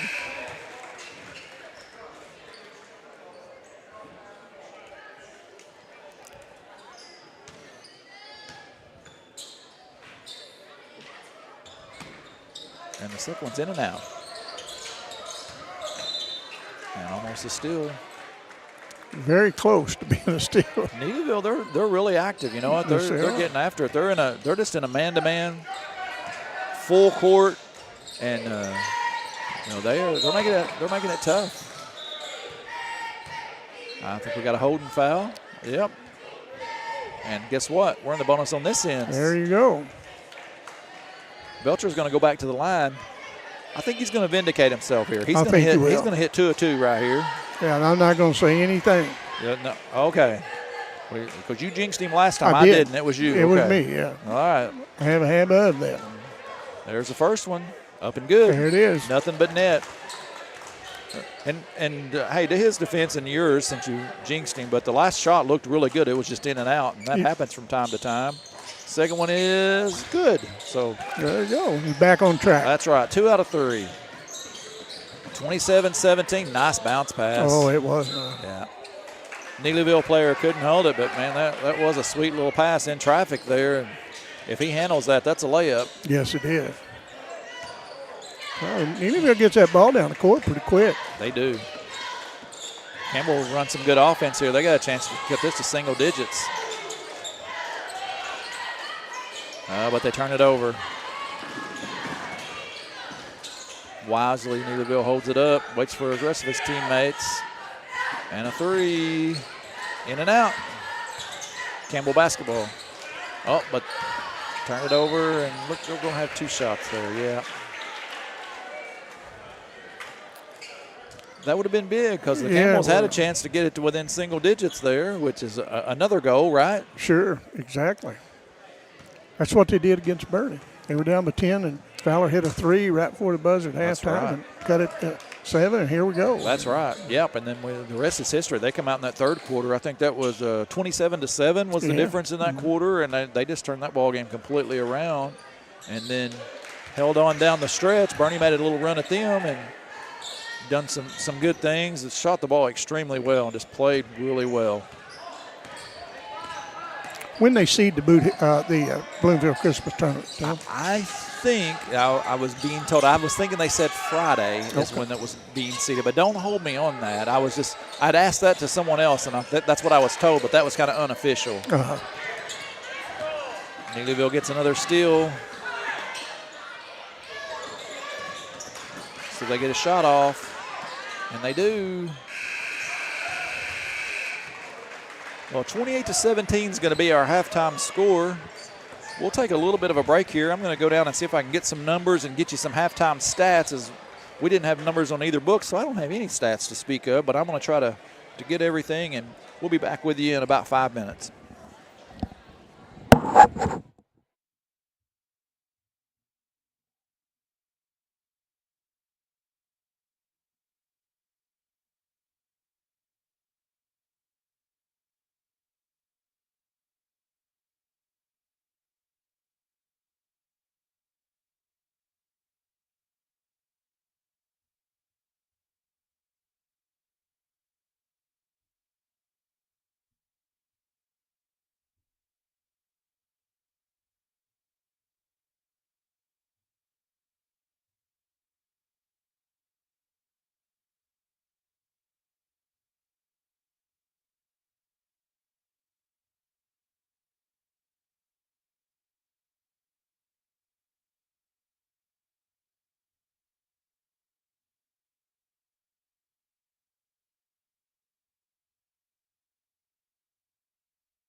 All right, after another quick intermission, we're ready to go again. They've already got 7 minutes on the clock, and Campbell's just now coming back on the floor.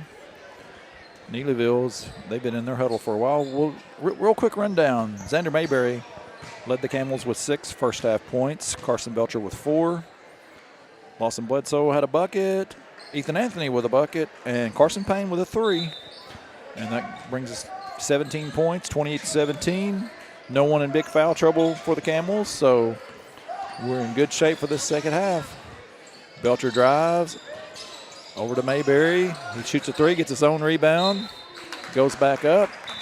Looks like he's going to be fouled. He's going to shoot 2. Good start for the Camels there. Yes, it did. I think maybe Steve might have had a little bit of wisdom to share with him. You know, I've heard that he has some really good halftime talks. Yeah, I would expect that's probably true. Yeah, and so I'm sure that, he got somebody's attention while he was at halftime. But being the gentleman he is. He came up here the other night after the game.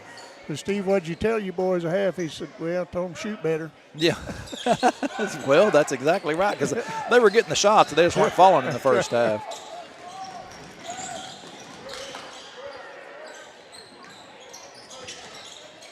Mayberry gets 1 of 2. We've got a 28-18 ball game just underway here in the second half of play. Ball goes inside. Dish back to the wing, back inside. Short, got his own rebound. Neelyville's going to run the ball down again. Another 3. Missed it again. Good rebound there. Oh, ball's tied up. That's going to be a foul. Neelyville's going to get the foul, number 15. We should have numbers now since we went down and got the things at halftime.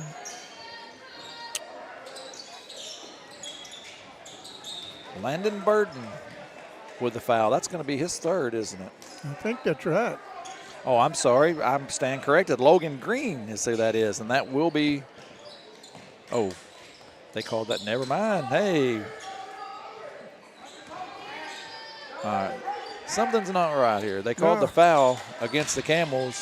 I'm sorry. They called the foul against the Tigers, and then the Tigers have the basketball. So I missed something there. I think I did too. Coach Fowler off the bench. Oh, and errant pass. Campbell gets the basketball. Here's another chance for them to get it back to single digits, as we talked about.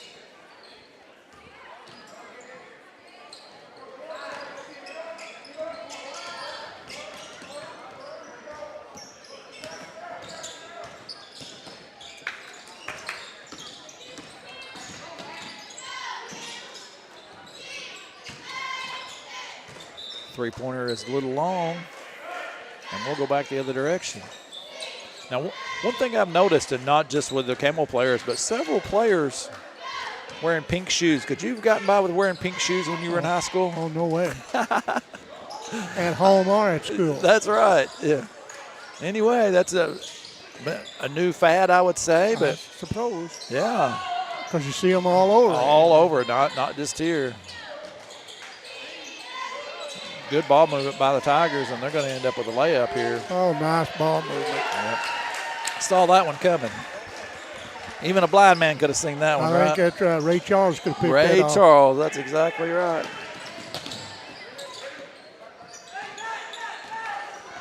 Good no call there. Yes, it was. They're calling for backcourt, but hey, that would have in the old time when we played. It would have been. That would have been a backcourt call, but in this day and age, hey, it takes both feet and the basketball on one side of the floor to constitute a backcourt. Not saying those shoes aren't stylish, because I like the look of them, but I'm just thinking back to when we were in school, if you know. Yeah, I'm like you. They look good. I remember the first time I was brave enough to even wear a pink pullover or something. I think my wife might have bought that for me. She probably thought I looked good in pink. Converse All-Stars did not come in pink. No, they didn't. That's what we wore when I was in high school. White and black. Yeah.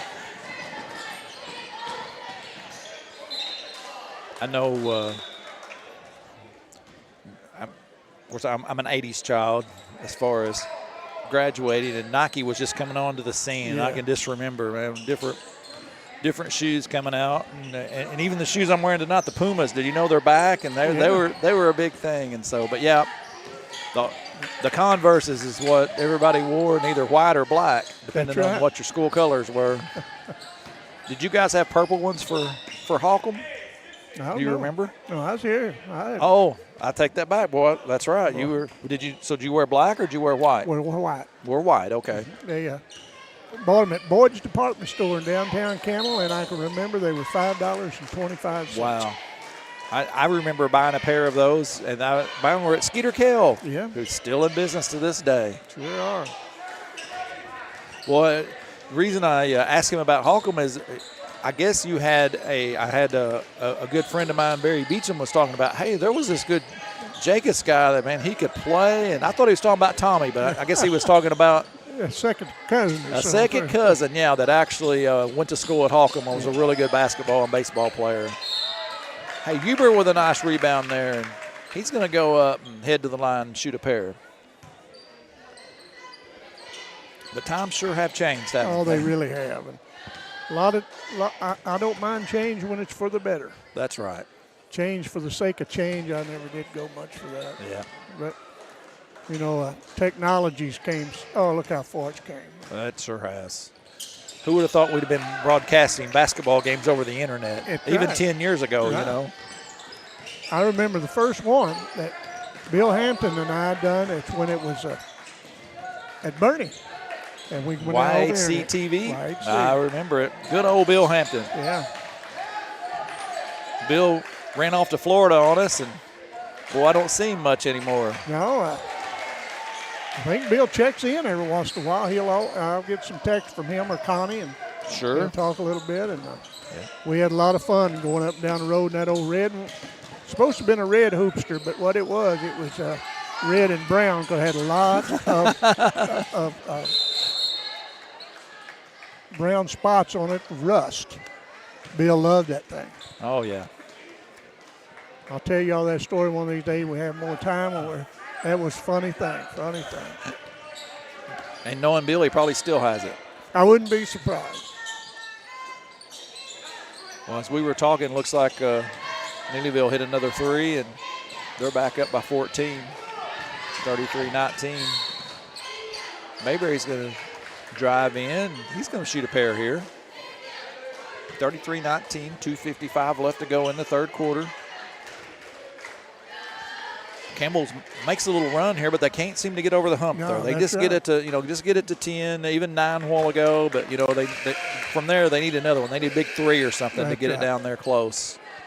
Make a little more of a run. That's right. Get it down to a 2-possession ball game or something where they, can see the light at the end of the tunnel, so to speak. Mayberry's going to knock the second one down, 33-20.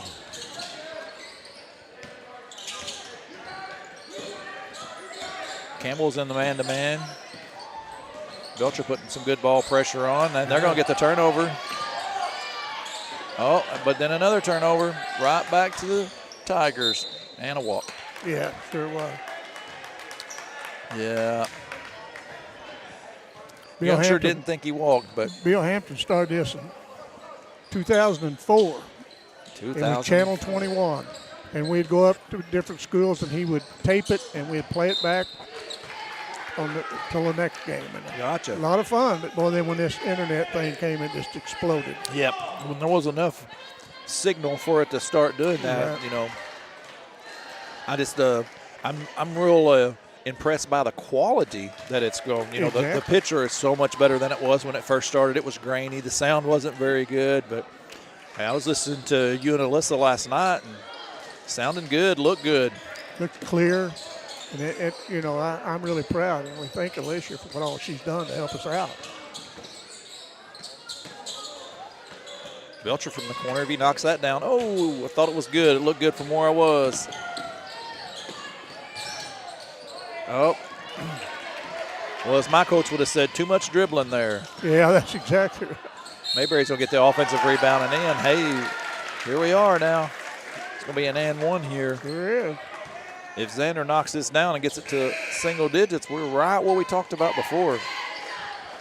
Still a lot of game left. You bet there is. 2 minutes left to go here in the third quarter. Are you getting excited yet for this nightcap? I'm ready. I'm telling you, I think it's going to be a good ball game. Yeah, I really think the Camels are going to just take care of business tonight, though. They're going to get out. And, yeah. I guess maybe that's wishful thinking, but I really do, because I'm telling you, Neelyville's varsity squad, they are loaded, man. They are. They've got a scorer and a half, too. He gets after him. I think he might have had a little bit. We're talking about Stevens, who, he's been a 4-year starter for him, but he had 17 the other night. That's probably below his season average, because I think he's well in the 20s. I think you're right.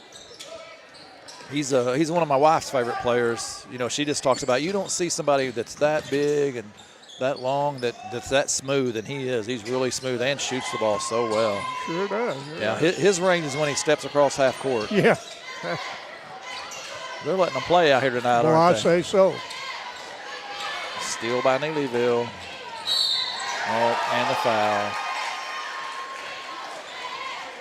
Well, Campbell would just cut it to 9, but then now one the other direction may take it right back out. Yeah. Close the door on them a little bit, but now they open it back up. That's right. But he misses it. Campbell with a rebound. That's going to be a foul. Well, Bloodsaw fouled him, so he runs over foul Bloodsaw. Yeah, absolutely. And that's the 5th team foul on Neelyville, so they're going to go shoot a pair right here. So Bledsoe can knock these down. We're right back to where we started. Yes, we are. First one's no good, boy. We didn't even say anything. No, we didn't. I did that girls game, and I'm telling you, they knocked the free throws down tonight. They did. Man, I think they were 8 of 10 in the first half, which is very good. 80% for any high school team is a really good percentage, and I guess we were just hoping it'd be a carryover for this JV squad. You bet. And they missed both of them. But they get the rebound, I think. Well, it's a scramble. And we're going to have a jump ball. Alexander Mayfield step out to inbound for the Camels.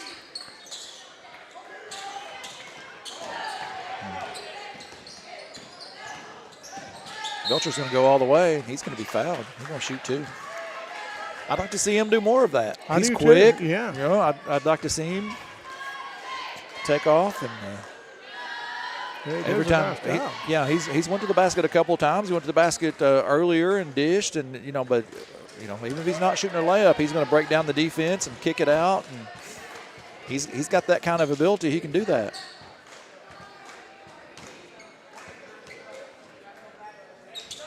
His second one's up and good. 35-25, minute and a half left. Almost a steal. Campbell's defense, they've really turned it up here. Oh, that's going to be a foul. Ooh, almost an and one. Thought that was going to fall for that young man. Sure did.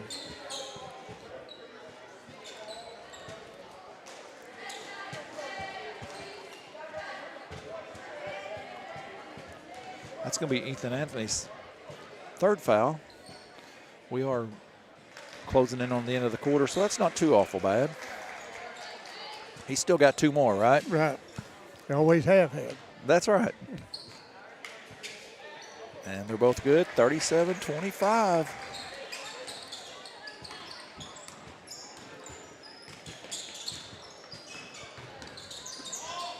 Belcher again uses a screen. Goes to the corner to Anthony, and just a little long there.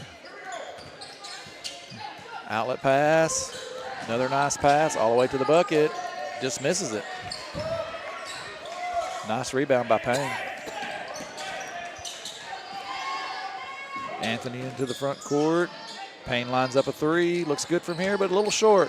Anthony with the rebound. Partially blocked. Belcher up and in. Way to battle Camels. That's right. Under a minute to play here. 37-27. Campbell's really turned up the defense. Yes, they have. They said, hey, if you and there's going to be Payne with his 4th foul. we talked about them letting them play a while ago, and Campbell said, hey, you're going to let us play, we're going to. That's right. That's exactly right. Payne got a little bit too much arm there. So that's going to be his 4th foul. He comes out. Huber comes back in. That is only the 4th team foul for the Camels, so they won't shoot free throws yet. Up, but now we will. We're going to shoot a pair. Camel just can't break that 10-point barrier. They sure can't.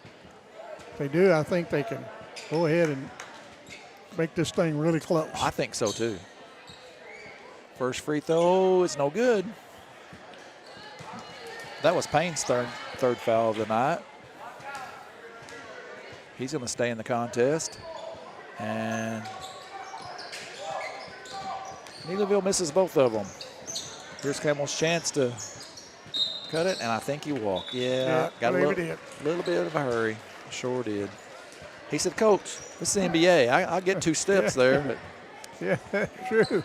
Boy, they take a stroll there once. Yeah, that's right. Yeah. Nice defense there. Hobbs jumped in the passing lane. Almost got him a steal.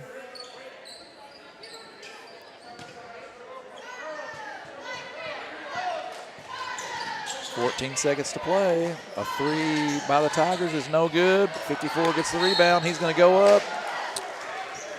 He's going to shoot 2 again. Yes, he is.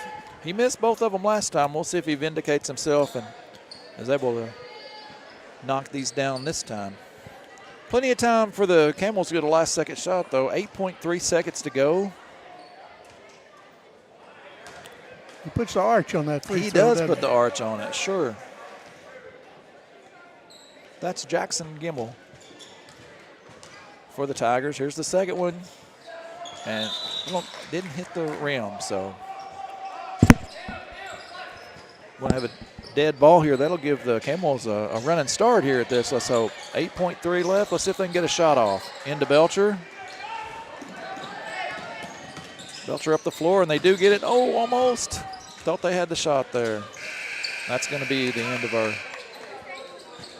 3rd period of play. Like we talked about, they're still double digits, 37-27.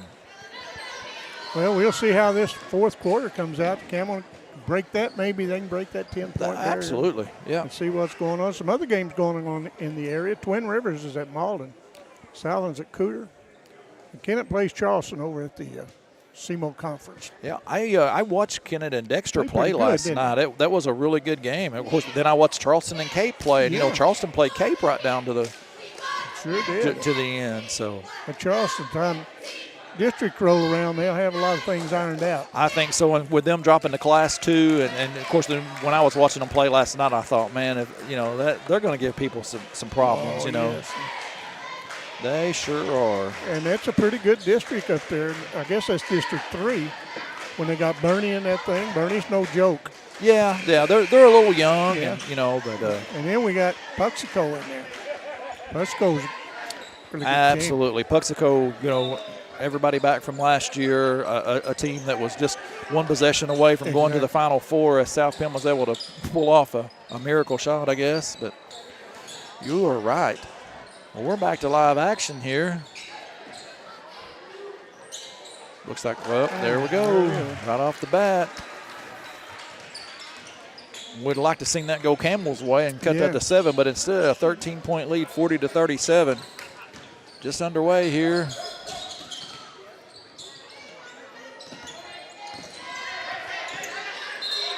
There's a trailer. Yeah. Looking for some scores. I just saw one. I just looked. Notre Dame beat Poplar Bluff tonight. Really? That's a pretty good win for Notre Dame. Sure is. After they lost to New Madrid last week. So, New Madrid is they're a little down, of course, because of graduating what they graduated last year. Oh, they graduated a load, didn't they? But I'm going to tell you right now, they've got 2 freshmen coming in that are just, they are ball players now. Yes, they are. They make them look good. We're going to have a walk. Yep, we're going to go the other direction. And Dontre Jenkins does a good job. He does a heck of a job. He did a great coaching job last night by keeping his, team in against a very, very talented Jackson squad. That Jackson squad's like 6'7", 6'6", 6'5" on the front line, you know, and just loaded with talent. And they were definitely able to keep them in the contest. Another steal. And the Tigers are going to pull out to a 15-point lead. We're going to look to see if we can see any more scores here. No, at this point, we are still a little early, though. Okay. I guess if any scores we would have, they'd be from that tournament or JV scores. So I'll be looking on in the next contest when you and Terry are calling the Camels and see if I can give you guys some updates on some scores. Sure appreciate it. Terry may be running a little late tonight again. I think he had a party to go to. His wife decided he needed to go to a party. Well, I don't blame him. Hey, if I'd have went to a few parties, I might not be doing my own dishes. That's right, absolutely. Well, if the wife says you're going to go do something, there's just no question about it. Just go do it. Yeah. That's right. Yeah. Yeah, I'd like to say I wear the pants in my family, but I'm not sure. Oh, nice shot. Bledsoe has a really pretty shot, and when he squares his feet, he can knock it down for sure. Sure did. Watched him play a little junior high and AAU ball over the years, and he does. He can knock it down. He's a good ball player. Good pass up to Huber, can't handle it. We'll go back the other direction.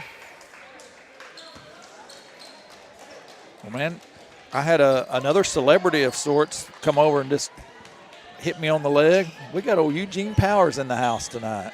Yeah, how's he doing down there? I don't know. He's over there. Yeah, he did. I was going to try to get him here on the mic, but I guess not. I don't know. We get him on the mic, we might run a few of our viewers off. So we better keep him. Better keep him at bay there. Eugene was a pretty good player for the Camels back a few years back. He sure was. Well, Allen with the steal, and he goes coast to coast, and he gets fouled going up for a layup. He's going to shoot a pair right here. All of a sudden we look up, and if he knocks these down, what is it? 10-point lead again. Right. If he gets this one. Yeah, right on that threshold where Campbell doesn't seem to be able to break. And the second one's up and good. 42-32. Need a good stop right here. That's right. 25 mark. That's right. It was just a 15-point lead just minutes ago, so they're definitely doing it. Here it is. There's another one. Oh, he's going to – I thought he was going to shoot the three. Bledsoe with the three. No good. 42-32. 4 minutes to play. Another steal. Campbell with the ball with a run out. They're having their chances. Misses the three. Nice rebound. Look at Belcher with a strong rebound. Shortest kid on the floor, and he's going at him. Yeah, he was battling in there. He was absolutely battling.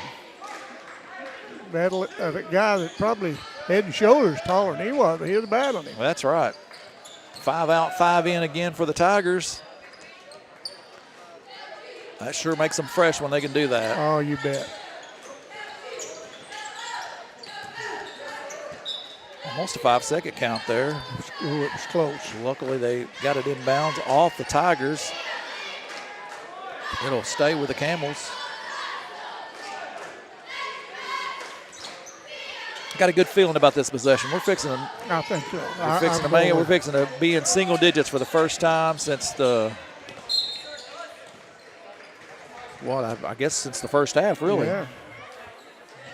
Been a while.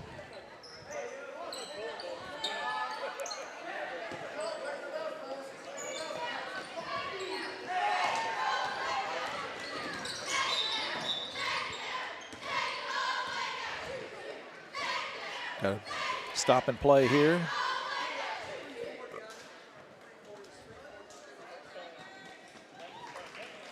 All right. I think maybe a little problem with the clock. I think the clock stayed running. They're going to.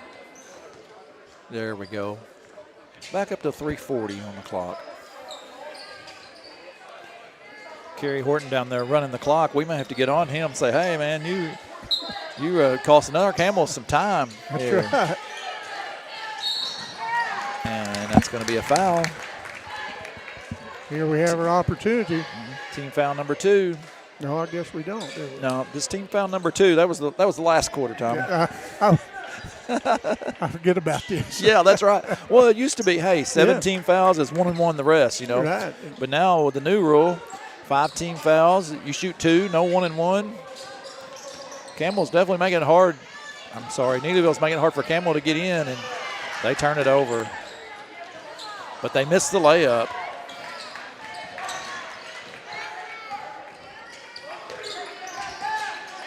Camels still have a shot here. Sure do. Just over 3 minutes to play in this contest. Belcher going to go all the way. Oh! Hey, he just lost his footing when he turned the corner. Sure did.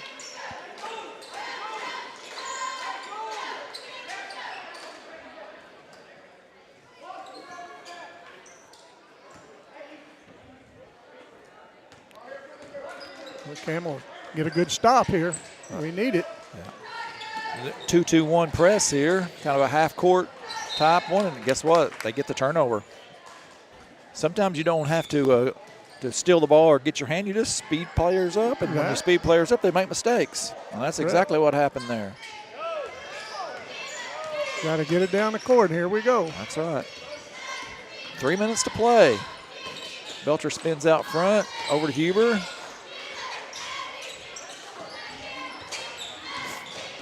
Need a good shot here, fellas. Yes, we do. Good defense by the Tigers. Very good defense. They're playing some really good man-to-man. One of the hardest defenses to play. Huber gets through, and he's going to go in and score it. There's that. Hey, look here. Here we go. 42-34. 2 minutes and 30 seconds left to go. Tigers dribble straight through it, and they get a layup of their own. Back to a 10-point game. Belcher goes to the hole. Offensive foul. Maybe. Pretty close one. Yeah. If you're rooting for the Camels, that wasn't a good call. Yeah. But if you're rooting for the Tigers, that was one of those 50-50s, right? That's right. It could have went either way. Was he set? Maybe. Maybe not. But guess what? That was what it was called, so that's what it is. The referees have the final say. Yes, they do. And most of the time, they're right. Nice pass. Hey, what, that little point guard has got court presence. He sees the court very well. He sure does. They've got 2 good points. They've got him and then number 4 that comes in for him. And both of them are really, really good little players.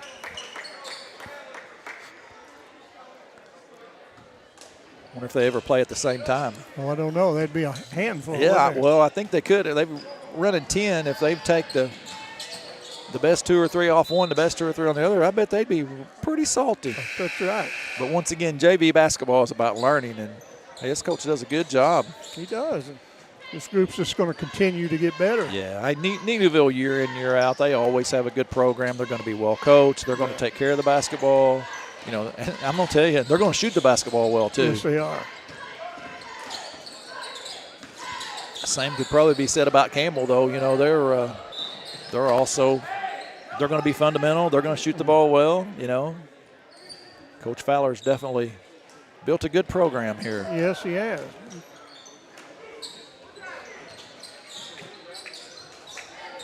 Three-pointer from the corner is a little short. Belcher's going to get the rebound. Back to Huber. Off a little bit. Foul's going to be on the floor. Campbell's going to get the basketball under their own goal. 1:22 left in this ball game. It's getting dire straits for the Camels now. Look like we're going to have a few players coming in. The younger Coach Fowler, I think Dad's in the locker room with the varsity. He's like, hey, you guys have played hard. We're going to give these other kids some playing time here. So He got old Cobb in, number 21. Yeah, he's in there. Hey, we'll see if he gets any fouls in 1:20 to go. My bet, I don't know what the over and under is, but I guarantee it's more than one. Huber with a long 3 off the back iron.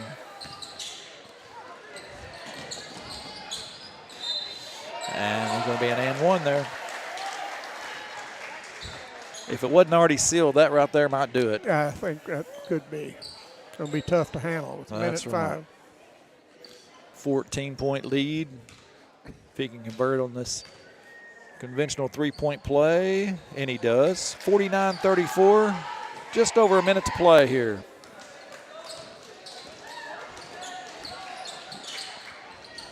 Three-pointer by Belcher, looked good, but doesn't go.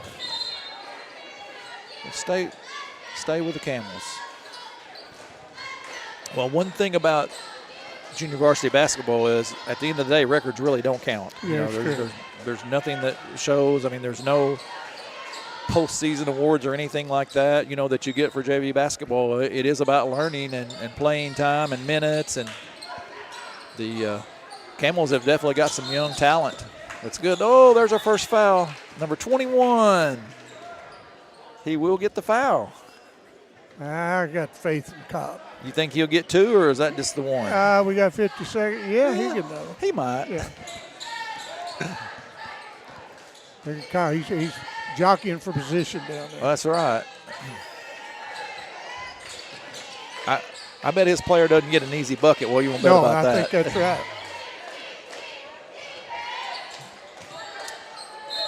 I started to say they're going to just let them play this out, but I think that there's a couple of them fouls I had to call. Yeah. We almost had to call the PD for Yeah. well, but we better not say something like that, had we? I started saying, you used to could say that. That was almost an assault, but now with what we've had going on in the past week, we probably better not say anything like that. I was calling a game where a guy one time, and I won't call his name, he said there's people at the county jail hadn't hit him by that hard. That's true. Yep, that's kind of the direction I was going, but then I thought, man, wow.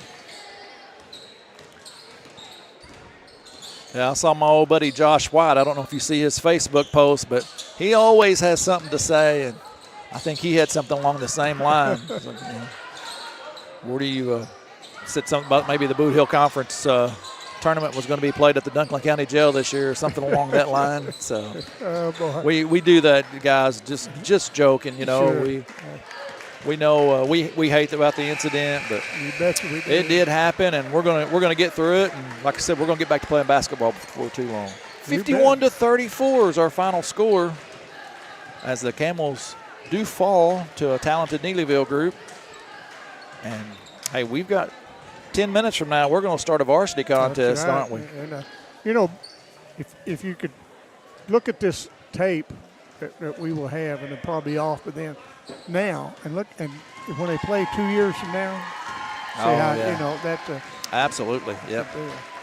Sure, good. Absolutely. And, that's what's nice about that. Before the advent of this, to watch any kind of tape, you had to get it from the coach. Now just about anybody can go online and say, hey, I want to see this player play, or who's this player, and probably helps with the scouting process and stuff along the line. I had one tell me last week, he said, man, that'd save me a lot of running up and down the road. I can just pull that up on Boot Hill Broadcasting and watch that. That's exactly right. Probably, a good tool for the coaches when they want to look and see what a team does, or how they did in a certain situation. And here comes the Camel taking the floor, got their hoodies up, ready to go. Boy, how about that? Is that a new fashion statement? It must be.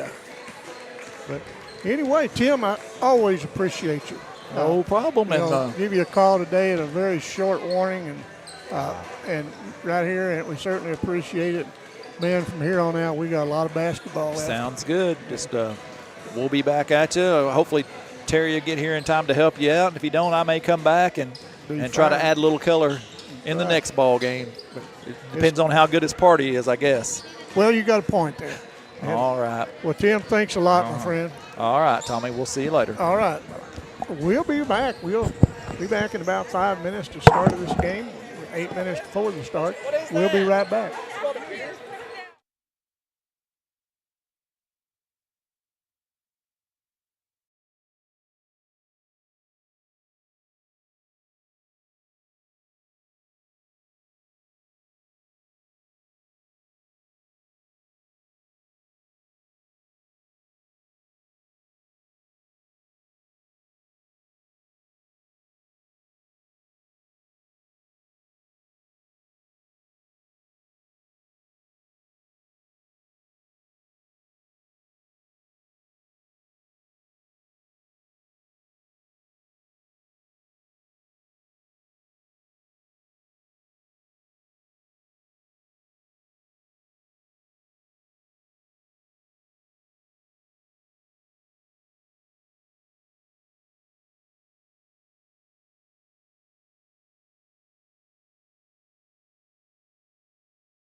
We're back at Camel. We're about 3 minutes to go for the start of this varsity contest between the Camels and the Neelyville Tigers. We'll see what these teams met last week.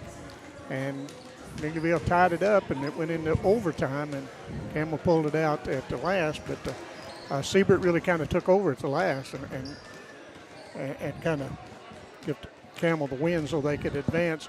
And then Campbell ended up going to the finals, taking on a very good Bernie team, and Campbell came out on top.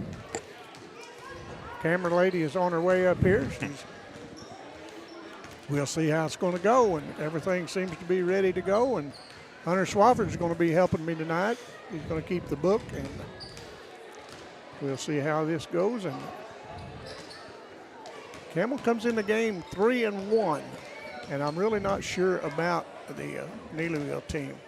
They come in 1-3. 1-3, and that Campbell's only loss was at the first of the season to a team at the River Bend that was a very talented bunch. And I think they had a player or two in there that, a lot of D1 schools were there scouting, and I think one of them was just a sophomore. Remember to be tuning in if you can't make it to the homecoming Friday night. Tune in to Boothill Broadcasting, and we'll be bringing you both games and the festivities. We'll bring them to you. Be glad to do that, and as we all say, we always appreciate everybody tuning in, and we like those viewers to get their money's worth. And we thank these very good sponsors we have, and we'll go over these real quickly before the game starts. We've got York's One Stop, Scotch Family Pharmacy and Shooting Sports, Uptown Skate, and the Junction out of Holcomb. City of Campbell Mayor and Alderman. Campbell Volunteer Fire Department, Hayes Soapy Shack and Storage, Louetta and Kenneth Hayes. Express Signs, Rodney Morgan, Express Mart, Brogdon Farms of Holcomb. And we'll get the rest of them in a little bit. We're about ready for the starting lineups. Hunter's got my ink pen. I'll make sure he don't make it away with it. I had a hard time getting that out of Brian Rowland.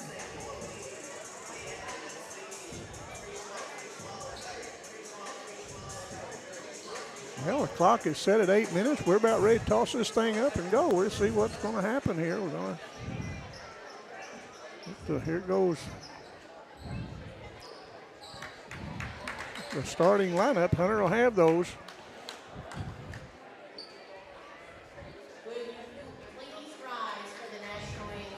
We're going to take a break for just a moment for the national anthem. We'll be right back.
All right, we're ready for the starting lineups.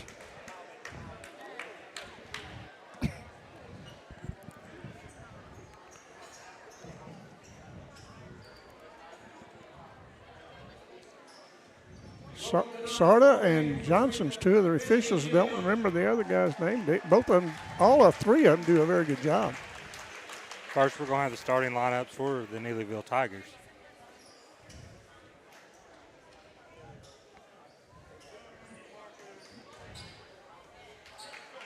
Never mind, we're not going to have the starting lineups. You can't get the mic to work down there, so here we go with the Camels and the Tigers. We'll see how this comes out.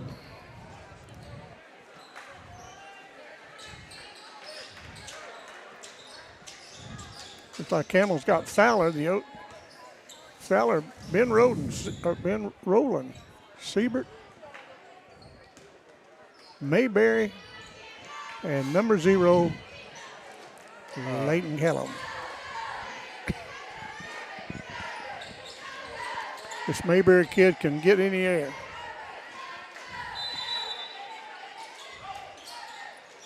So can that boy from.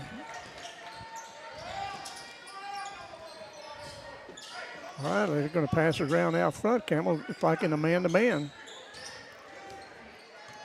They get on the left wing. Now they try to drive inside. They cut off. Good defense by Campbell. Kicks it out to number 24. He puts it on the floor, takes it over, gives it back, give and go. Shot put up. No good. Siebert for the rebound. Good defense by Kellums as he was standing there to take a charge. But the guy pulled up as Kellums brings it. Kicks it over to Rowland. Now gets back to Siebert. Off his leg back to Rowland. And we're going to have a foul on Neelyville, number 22. Who is that? 22. Kyle Wolfring. Okay, Wolfring, yeah. Kellum steps out to inbound it, gets it in to Ben Rowland, loses off his ankle. Now he gets it, lays it off the glass, no good, and Neelyville comes away with the board. They hurriedly get it down, thought about a three, now they kick it back out front, bring it top of the key. Now on the left wing, 3-foot lane extended, and out back, they swing it to the other side. Spotted up for a three, bounce it inside, up and in. 2 points, Casey Stevens. Stevens had a big night the other night. He's a good player.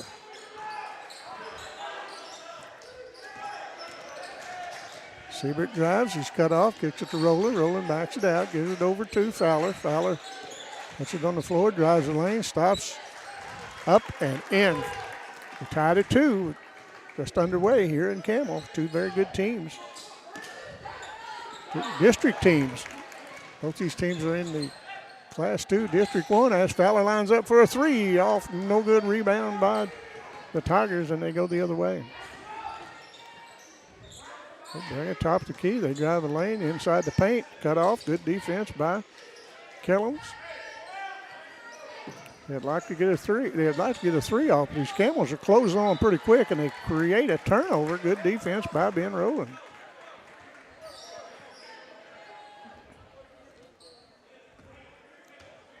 But Leighton Kellum's bringing the ball up. He's running the point tonight. Put Siebert down in the left corner. It's taken away, and it's going to be a foul on number 2 for Neelyville. Zach Coley. He hits first. As they get it in, and a bad pass, they put it up off the glass. No good. Rebound Neelyville. Now they kick it out.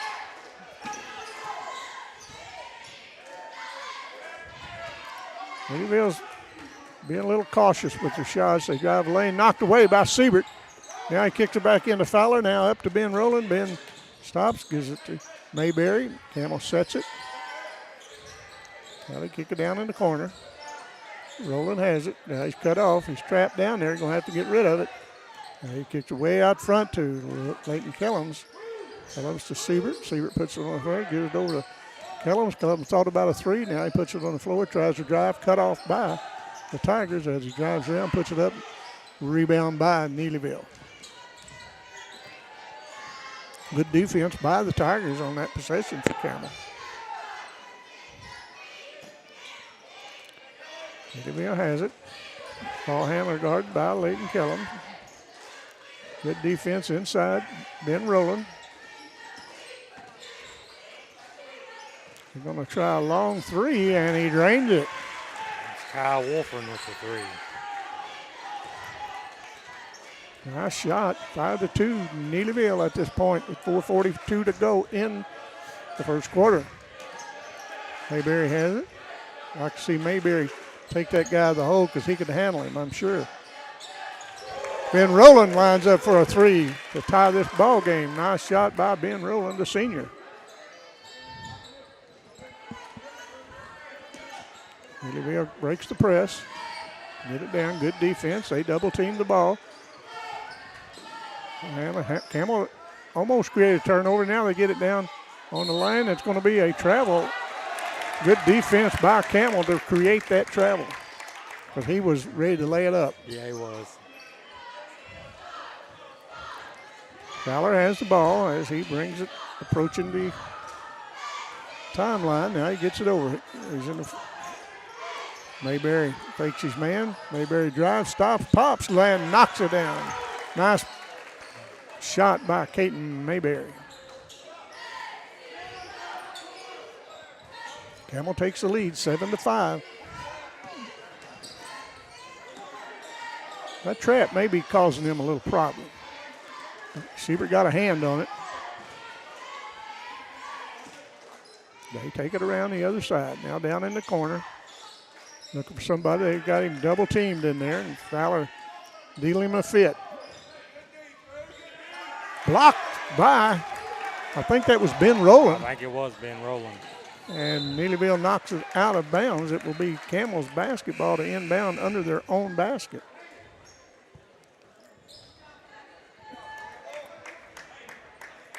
Leighton Kellum steps out to inbound it.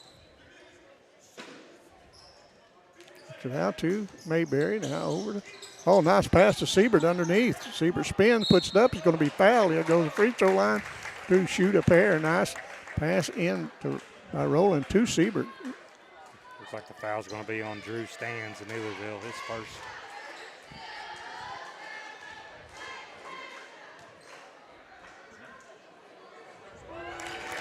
Siebert knocks the first one down.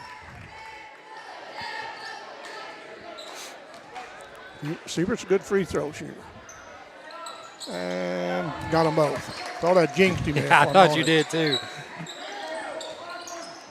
Neelyville's facing that trap. Now they get it across the timeline. Now they drive. Kick out in the corner. Then they drive it back out front. Now back around. Thought about a three. Now they stop. Pop for a three and knocked it down, number 22. That's Kyle Wolfern, his second three of the night. And looked good doing it.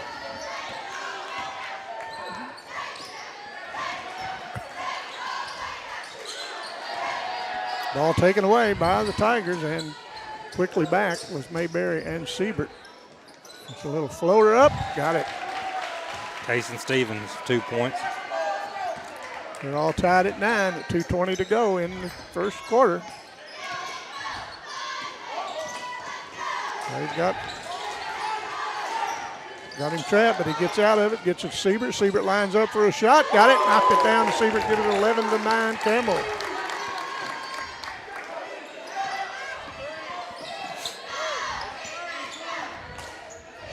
Neelyville's competitive team. Oh, nice defense by Leighton Kellum. Come into. Now he throws it and taken away by Neelyville, and it lobs it inside. Nice move.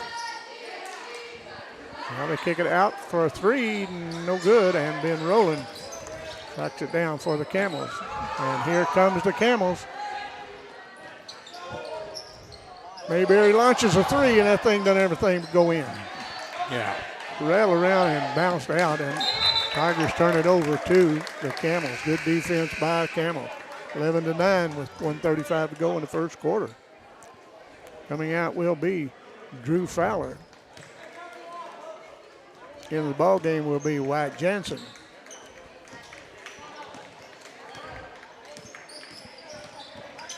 Siebert puts it on the floor, drives it, kicks it up to Jansen. Now back out front to Mayberry. Mayberry over to Rowland. Rowland down in the corner. Now they get it inside, taken away by Neelyville.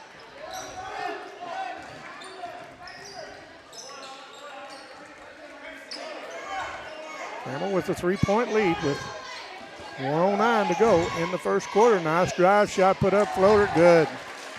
Cason Stevens with another 2 points. He's had a pretty good quarter, hasn't he? Huh? Yes, yes. Siebert takes it down. Trying to get it in too. Wyatt. Now they kick it to Mayberry. Mayberry takes it to the hole, puts it up and in. Giving the Camel a 14-11 lead with 45 seconds to go here in the first. Leighton Kellum's dogging the ball out here, making them work for it. Covering that ball handler up. He thought about a three now. He spots up and takes one. Takes it, no good. But it's a rebound by the Tigers. And they're going to launch another three, and no good. And Siebert brings the rebound down with 22 seconds to go. And Siebert's going to take it to length. Good move. And they said he tried. Don't know about that. But I'm not the official, but if it was, I don't know what I'd call. We got Brittany Durham on the camera tonight. Brittany does a nice job. And they take the ball down, kick it back way out. There's a long three-pointer and off the rim, no good at the buzzer. Campbell comes away with 14-11 first quarter lead. We'll be right back after this.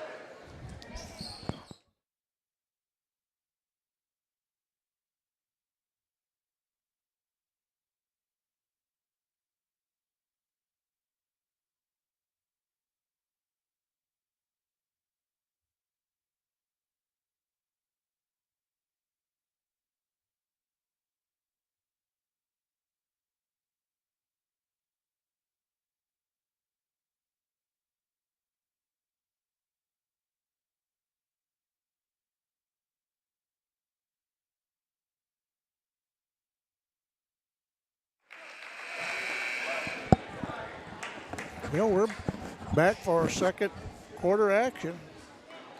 Scanning my phone, trying to find some games that we could report. Right now, we do not have any, but it is early. Just 7:45, a lot of games just starting.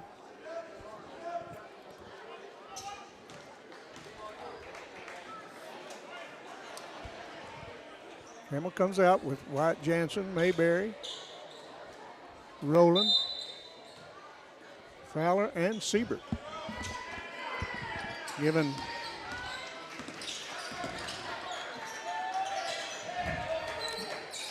Siebert has it. Now they kick it over to Fowler. Now back to Rowland.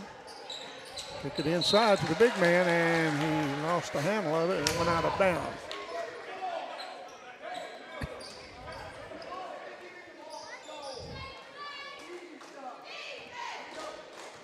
As Camel has the 14-11 lead, but here comes the Tigers as they get the ball to half court. Now they get it over. Down in the corner, good trap, and it's going to be create a turnover. That would be Mayberry and Jansen.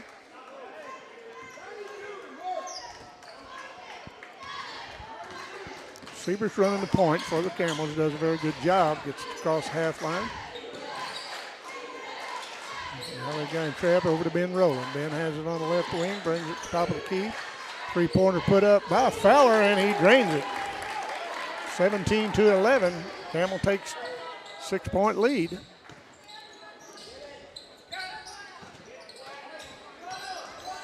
Looking inside, they got the big man in there wanting the ball inside. Ben Rowland doing a good job on him. Yes, he is.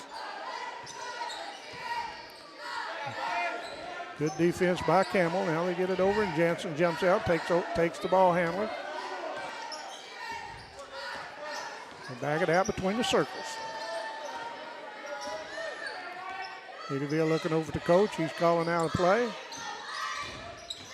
Now they got it down in the corner, almost a takeaway, but now they put it on the floor. Now here's a three-pointer, and I believe Mayberry got part of that. He did get part of that one. Hard to shoot over them. That leaping kid can get in the air. If Fowler takes it up, and it's going to be knocked out of his hand out of bounds.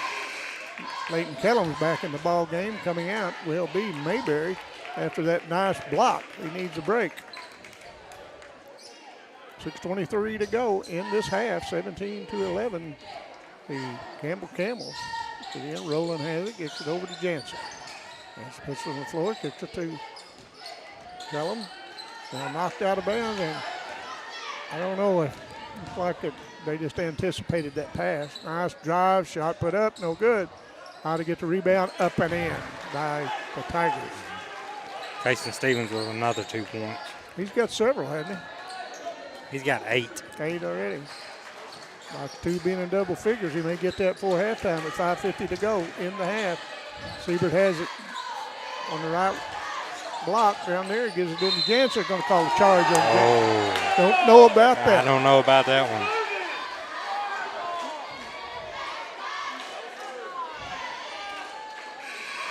I don't think anybody on the Camel side agrees with that call. No, I don't think they did either. And I think I'm going to get with Campbell. I don't believe it either. And I know Steve Fowler didn't like it. Ball in, lays up off the glass, got it. Number 2, Zach Coley getting into the action. Roland has it, gets it in too. And to Jansen, he lost control, but the guy would foul him on the back.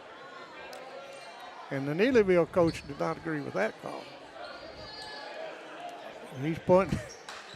I bet these officials say, man, we get it for both ends. Yeah. And they do it a good job. Get into Fowler. Fowler has it. He spins. Going to be tripped by number 24. Good sportsmanship shown by one of the Neelyville players to reach down and help Fowler up. I always like to see someone help him up, and I like to see somebody take the hand and be led up. Fowler drives the lane, puts it up off the glass, no good, tipped up. Kellums puts it up, air ball, back over to Fowler. Fowler puts it up, and now Neelyville comes down with it. They had the chances, Camel had the chances to extend that lead. Camel up 17-15. Pass it around, we'll see if they bury a 3 or if they go inside to the big man, but Ben Rowland's doing a good job on that big man. Yes, he is. He's not letting him out of his sight. And the big guy will force himself. He'll shoot long threes or he'll throw it away. Neelyville's trying to slow it down. Campbell's just getting out on that defense, not letting him. Yeah, Campbell's not going to let him slow him down, I don't think. Here comes Siebert. Gets the ball across the timeline. Get over to Mayberry. Mayberry looking inside for Leighton Kellums, but he cuts through, gets it to Ben Rowland. Now coming through with Fowler and good defense, and there's a shot by Leighton Kellums, and it rims out, and here comes the Tigers. Try to tie this thing up, and there's going to be a foul on Leighton Kellums.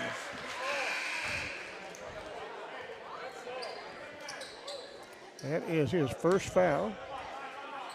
Not been a lot of fouls called in this game. Neelyville will step out and inbound by the Camel bench. Kellums making it as rough on it as he can. They jump the ball inside, and we're going to have a foul on, I think, might be Fowler. No, it's on 11. Let me see who that's going to be. No, 14. It's going to be on. I didn't think we had an 11 out there at this time. But going to be on Fowler. It's his first, taken away by Siebert. He takes it to length, and he takes it up. No good. Tipped up and in by Mayberry, and he'll go to the line to try to convert the old-fashioned three-point play. Nice follow by Mayberry. Yeah, it was.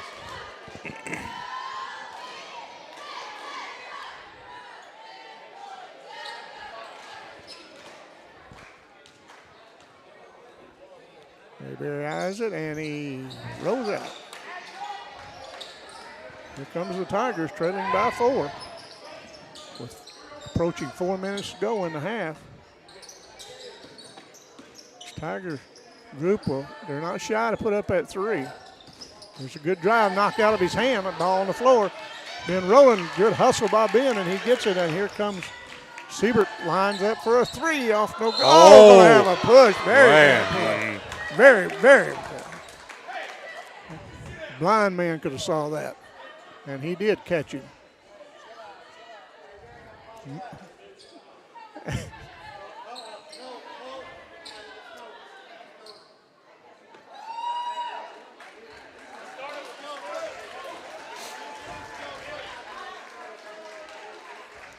We'll just sit here a minute, let them flash this out.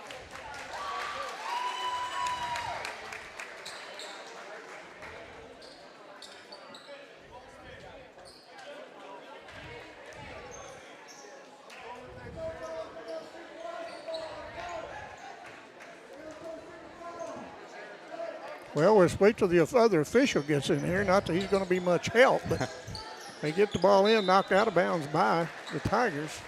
And you know, you don't hear me say very much about an official.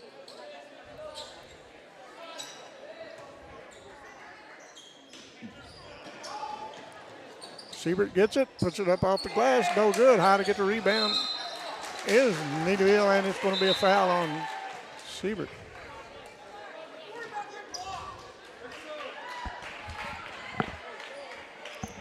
(19-15), 3:43 to go as Jansen checks back in. And Siebert comes out for a much-needed rest.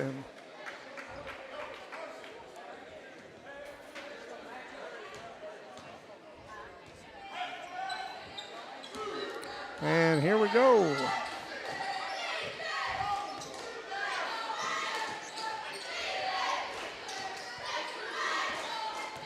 Neelyville takes it. They're going to shoot a three from the corner, up and got it. It's going to be Drew Stands. Pull the Tigers within one as Leighton Kellums brings it down, crosses over. Gets it over to Ben Rowland. Ben backs it down there, looking underneath. Gets it over to Fowler. We got 3:10 to go in this half. Fowler drives, and he's cut off, and the ball is taken away and lost out of bounds. It'll go back to the Camels.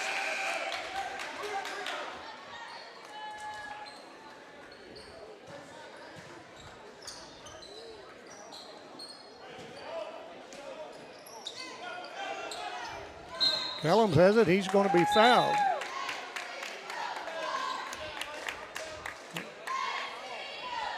And looks like it'll be Camel's ball to inbound. No, they're going to send Kellums to the line. That's the fifth foul on the Tigers.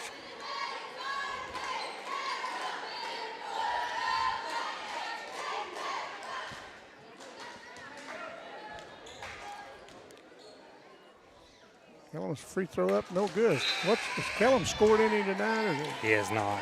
not scored? That's unusual.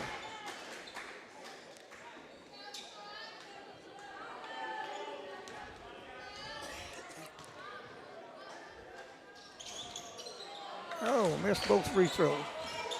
Here comes Neelyville down, and good move. Good defense by Ben Rowland. Long three from the corner, and nothing but string music, 21-19. Jamal Watkins with the three. Well, he hit it. That's a nice play. They've taken the lead. Give that ball inside to Jansen. Let him work on that big boy.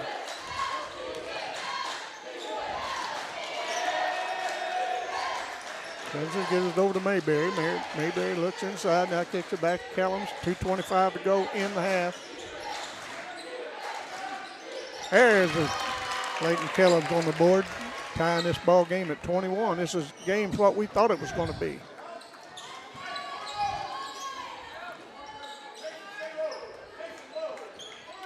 These teams are really battling tonight, Hunter. Yes, sir. Neelyville came away with the junior varsity win. They'd like to walk away with this varsity win, but the Camels want to have something to say about that.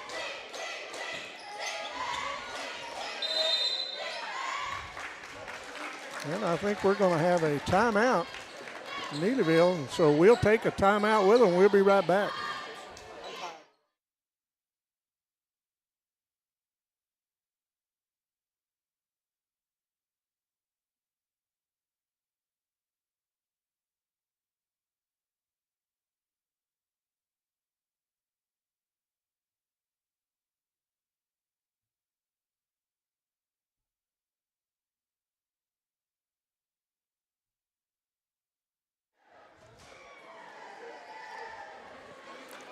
I got my friend Cobb down here in front of us, and I'm trying to get him on the. Now there she goes. She got a shot of him. Yes, she did. I saw it on there. Cobb, you guys played hard tonight. Just come up a little short. You guys played good tonight. You just come up a little short. Yeah, well, we'll get them next time. How about that? Yeah, we'll get them. All right, Neelyville inbounds the ball. Under 2 minutes to go, tied at 21. Picked up a screen. Now they kick it down in the corner. Now they got logs it underneath and up, and good block by Mayberry, but he gets his own rebound, puts it up, no good, and Neelyville comes away with it, spots up for a three, and rings it. 24-21 with 1:30 to go in this first half. Kellum crosses the timeline, puts it on the floor, drives, and we're going to have a foul on one of the Tigers. Looks like it's going to be on Drew Stands, his second.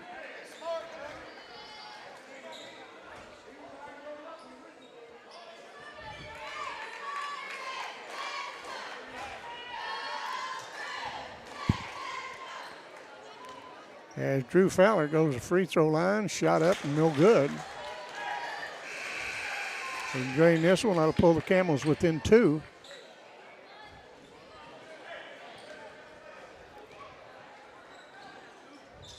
He does. 24-22 with 1:20 to go in the half. Camels back within 2.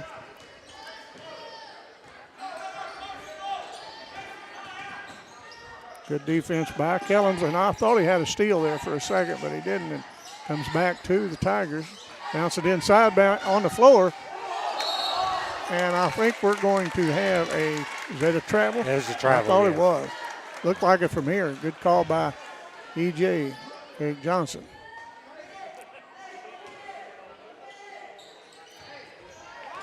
Just over a minute to go. Camel trailing by 2 as Kellum brings it in, picks up a screen by Mayberry, gets around him, stops, three-pointer put up. Off the glass, he called it, in it goes.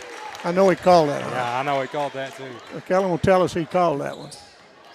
Remind me to ask him about that after the game. Don't ride him now. Campbell's took the lead 25, and we're going to have an illegal screen. Yeah.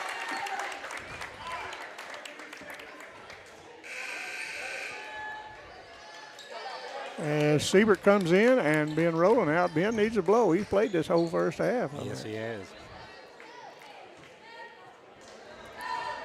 Kellums has got 38 seconds to go, and he looking for someone to set a screen. And Wyatt Jensen does, kicks it over to Fowler, now over to Siebert. Siebert has it between the circles, kicked it over to Mayberry. But Camel may be going to go for one, or can't tell. There's many good shooters as they got. They get open, they'll shoot it. Mayberry puts it on the floor with 10 seconds to go. As Fowler takes it in, lays it up, scored it, and he'll go to the line. That's the way you milk the clock and extend the lead to 27-24 with 6.4 seconds to go in this half. Fowler to the line.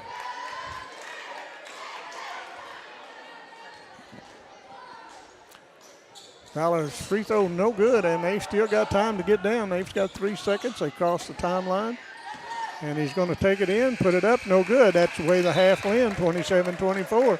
The Camels fought back to take the lead, and we'll take a break, and we'll be back in about 5 minutes.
Well, we're back at Camel. We got just over 4 minutes to go in this half. In this halftime. So, Hunter, how'd the scoring go that half? We got, first for Neelyville, we got Zach Coley with 1, Drew Stands with 3, Jamal Watkins with 3, Kyle Wolfren with 9, and Kason Stevens with 8. For the Camels, we got Layden Kellums with 5, Keenan Siebert with 4, Drew Fowler with 8, Ben Rowland with 3, and Caden Mayberry with 7. Pretty good. Got a little intense there for a little while, but I think that everything's settled down. We'll finish this basketball game out. We'll see how it goes. We want to thank our sponsors once again, and that is York's One Stop, Scott's Family Pharmacy and Shooting Sports, Uptown Skate and the Junction, Daniel Vansel, City of Camel, Mayor and Alderman, Camel Volunteer Fire Department, Hayes' Soapy Shack and Storage, Kenneth and Louetta Hayes, Express Signs, Rodney Morgan, and Express Market, Food Mart, across from school. Everything from gasoline to hamburgers, you can get it at the Express Mart, very good. Broadland Farms at Hawcombe, we certainly appreciate them. Terry McVeigh, attorney at law. FM Bank of Malden, Dunklin County Transit, Rick's Hair World, Jack Farmer, Danny Glass, Cameron Bunning Parker, attorney at law, Todd Natwell, also attorneys, and Kennett, Randy and Shirley Fry, committee to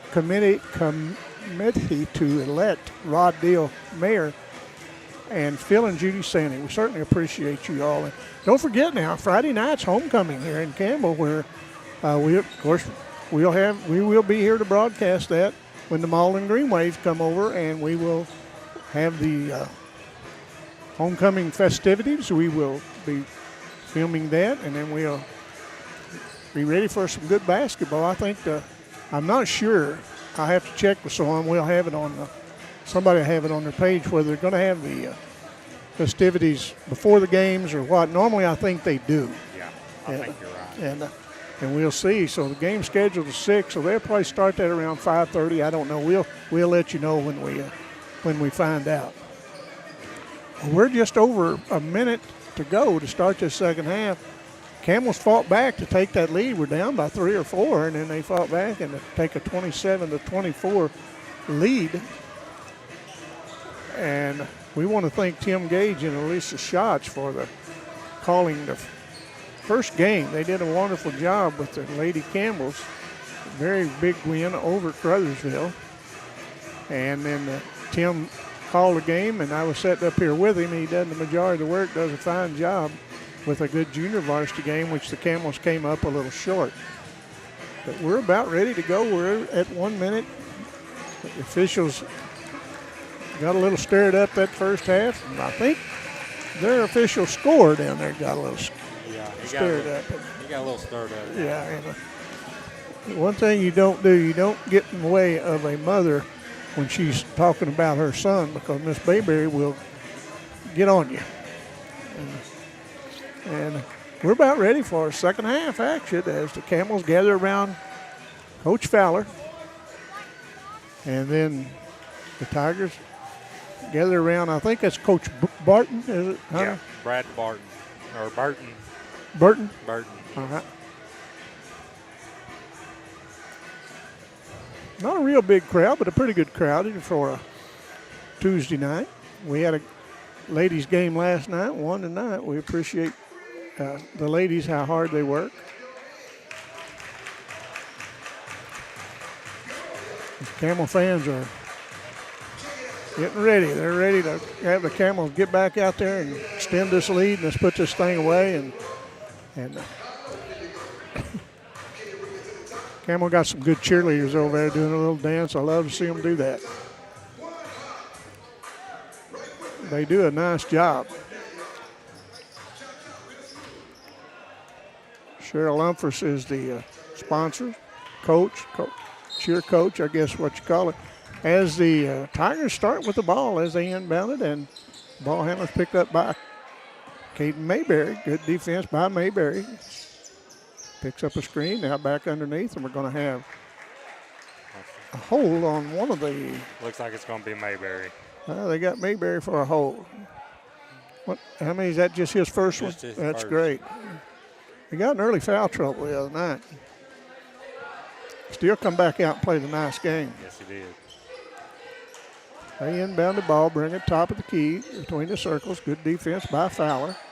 Fowler turns him, now turns him over to Siebert. Now they kick it down in the corner. They thought about a three, but Siebert quickly closes on him.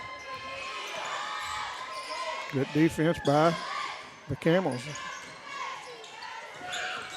Causing the Tigers to have to burn that clock because they're good defense by them. Now there's a three-pointer from the corner up, no good, and the ball bounced around, and it's going to come back to the Tigers, and they shoot another three from the corner, and Harriet but ties it up, 27 all, just underway in the second half. Siebert brings it up, he's double teamed, gets it, spins, gets it over, gets it to Fowler. No, gets it to Kellums, I'm sorry. Kellums puts it on the floor, picks up a screen from Mayberry and shoots a long three, no good, and good block out by Neelyville as Fowler was in there trying to get that rebound.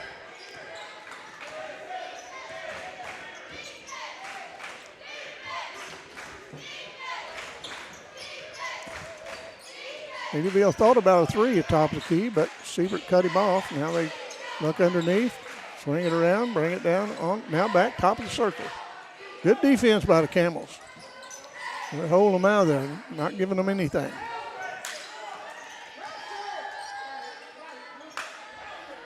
Seems like they just really don't know where to go with that ball because everybody's staying on their man. They're trying to get it in there at number 24. Case and Stevens, they're just There they do. There they go. Oh, I thought that might have been a charge, but EJ said no, and they're going to have a timeout, and surely he's not going. He's going to call a flop, a warning.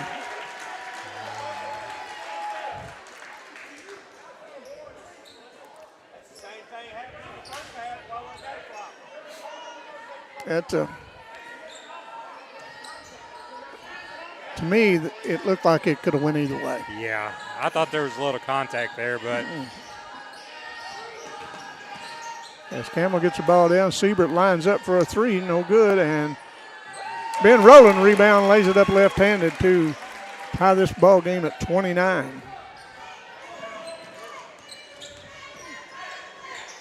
It's a good defense by Campbell as Neelyville backs the ball out between the circles, kicks it over on the right, now down in the right corner. And we're going to have a foul on Leighton Kellums, I think. I think he bumped him on the way through, he says. Yeah, that's Leighton's. I think that's his second foul. That is his second.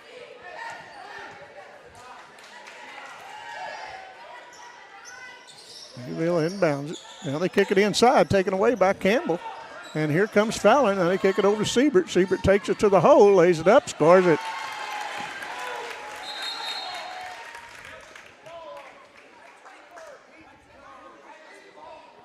We got I don't know who they call that. They call a delay a game. Touch the ball, I don't know. But anyway, here we go. Neelyville gets the ball across the timeline. As the Camels takes it away again, as here comes, nice pass, but Kellums lays it over to Siebert up and in. Good ball movement, and the Tigers turn it over. Good assist by Kellums over to Siebert. That was the play. Yeah, that was a good play. Camel is 33 to 29, a 4-point lead, real quick. That was kicked into Mayberry. Mayberry puts it on the floor. Now they swing it down. Siebert launches a three, and it's off the rim, and we're going to have a foul on one of the Tigers. I think it would. It's going to be on number 1, Zach Rollins. Zach had a good game the other night over here. Has he done very much tonight? He hasn't scored tonight.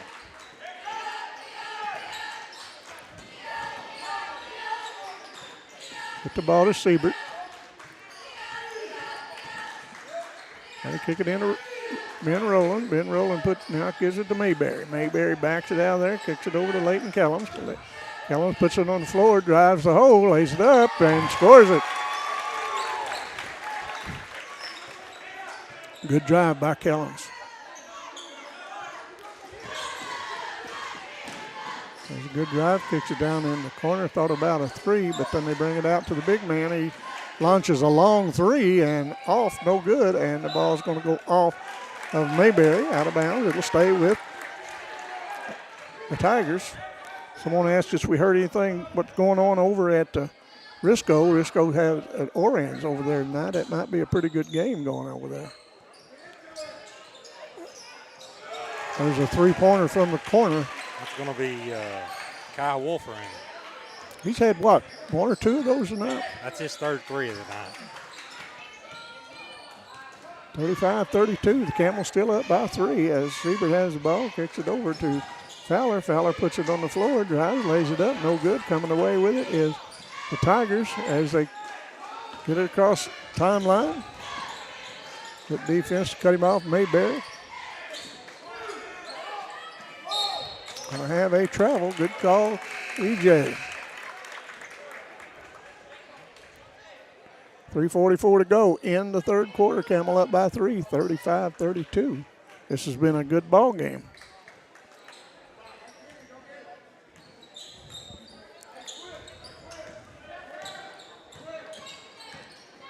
I heard from my old buddy Rod Deal over at Marlin. He's tuned in tonight as he normally is. We appreciate it very much. There's a shot put up by Campbell, no good. And Kellums reads the pass, picks it off, kicks it over to Siebert, try to get it around behind his back, and goes out of bounds.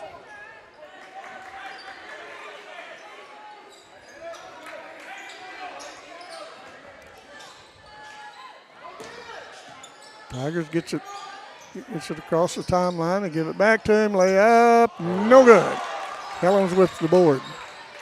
And we're going to have a foul on, I think, number 20. It's going to be on Casey Stevens, his second of the 24? night. Yes, sir. Yeah, that's frustration foul. Kind of reached in, hacked him as he went by after he missed that layup. Fowler has the ball, and it's going to be off of Fowler. He loses control, out of bounds.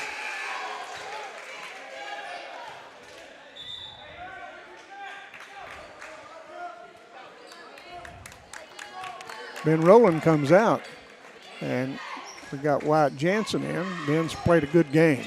Yeah. Good defensive game.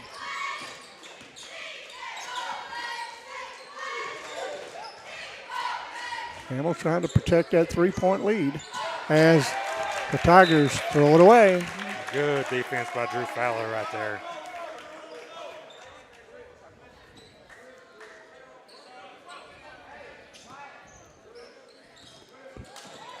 Layton gets it in to Siebert.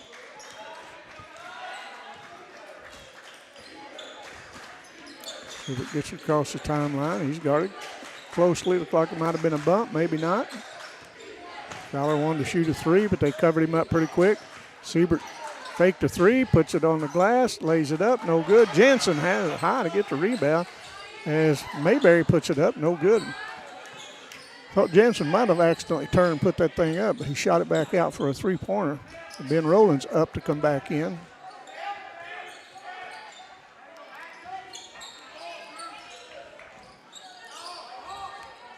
Neelyville passing the ball around, get it over to number 24 now, down in the corner, looking inside.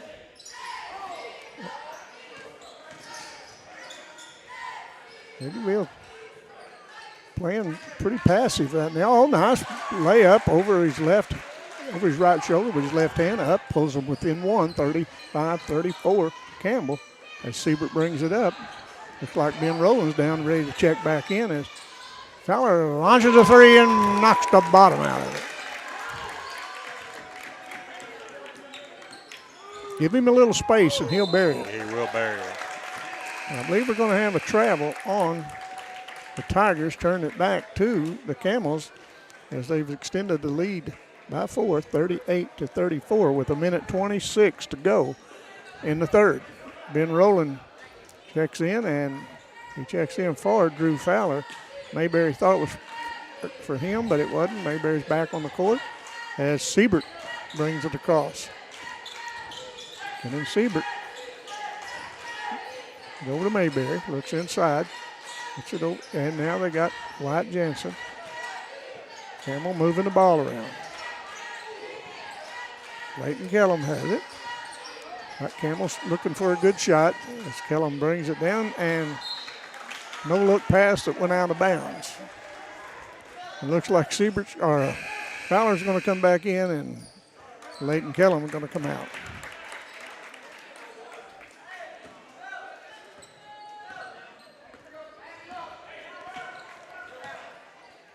Just under a minute to go. Campbell up by 4. It don't take a good shooting team like Neelyville to catch back up in a hurry. Trying to swing the big man open. Now they got him in there, but Ben Rowland fronts him, which is good defense.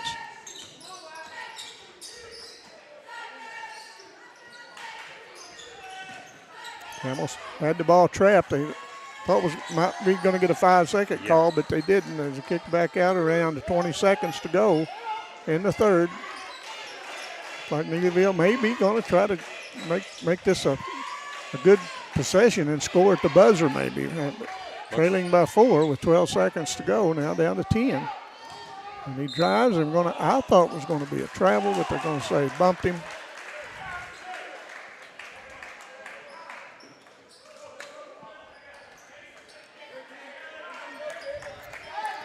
.8 seconds to go in this third, 38-34.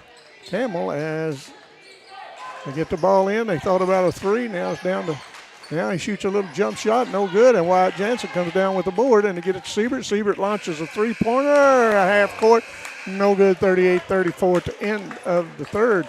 We'll be back for the final quarter after this.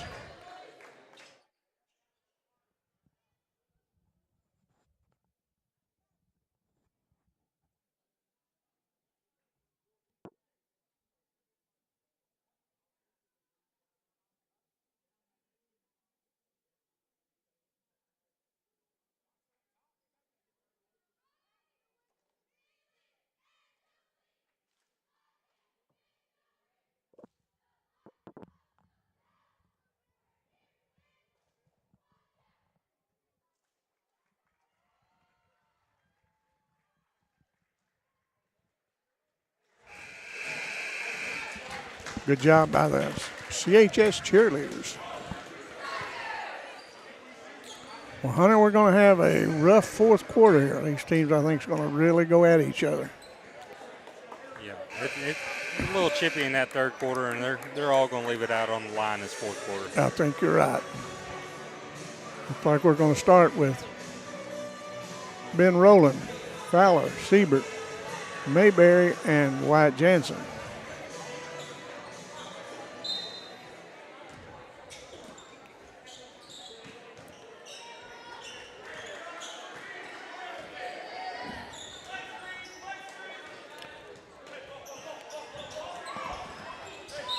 On the call, I think got started a little bit too quick. I thought Big Mayberry was going to take that into the hole, and I think he was fixing to. Just over 7 minutes to go in the ball game. Neelyville puts it on the floor, drives the lane. Nice shot up, got it, pulled him within 2, 38-36. As looks like Neelyville's going to extend the pressure. But I don't think it's going to hurt the Campbell ball handlers. They've got some pretty good ball handlers in Siebert, Fowler, and Mayberry. And as big as Mayberry is, he can handle the ball. He can handle the ball pretty good. Jensen has it, kicks it over to Ben Rowland. Ben has it. Campbell's in no hurry. Leading by 2. Not going to force anything. He kicked over to Fowler from the corner, and he drains it. Extending the lead to 5.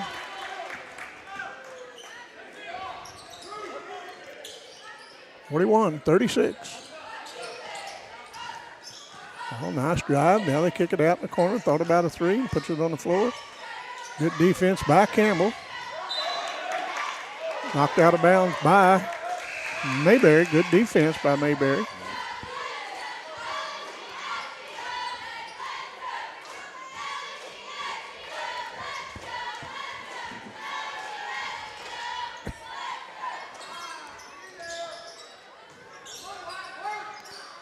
Tigers get it in, get it underneath. Good spin move. Now they take it and blocked by Ben Rowland. and knocked out of Ben's hand, laid it up, scored it. 41-38.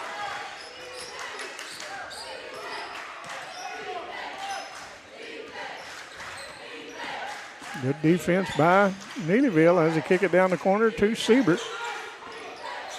And here goes Mayberry, little floater up and got it. Good move. I like that shot. He does that well.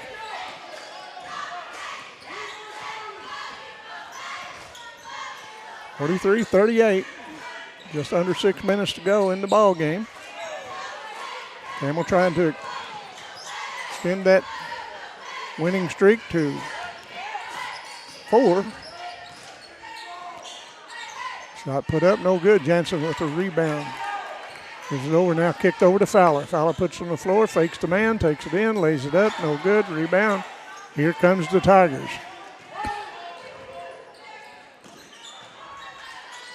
Now taken away. We're going to try this again.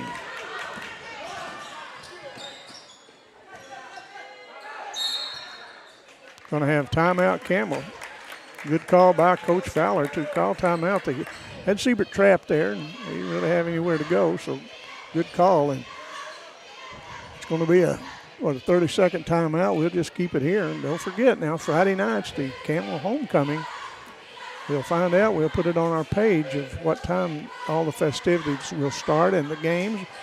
It'll be the Camels and the Malden Greenway.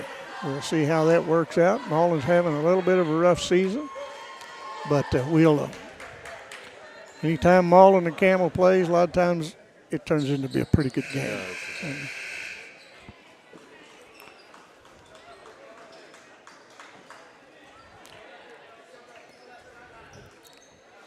It's going to be Ben Rowland step out and bound the ball, and they're going to put some pressure on the ball. Looks like they're going to go to a man-to-man and going to try to keep the ball out of Fowler's hands.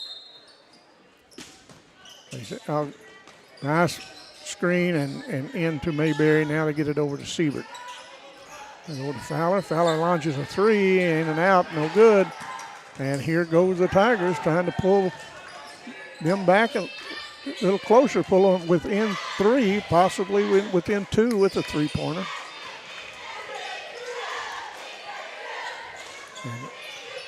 Good defense. Campbell's trying to keep them out of there.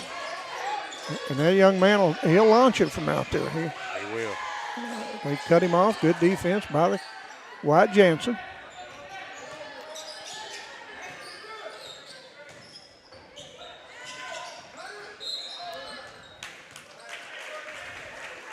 Going to have a foul, I think, on Jansen.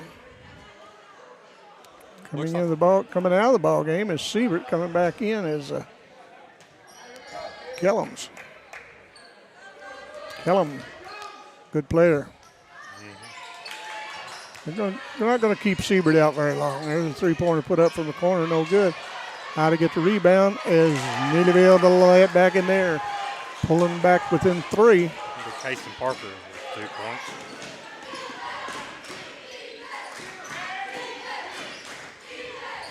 This ball game's a long ways from being over. Over to Clyde Jansen. Over to Ben Rowland. Over to Kellum. Kellum puts it on the floor, drives, puts it up, no good, and going to be called for a foul on Neelyville. That will send Kellum to the free throw line. Looks like that's going to be on Casey Parker. That's his 3rd of the night.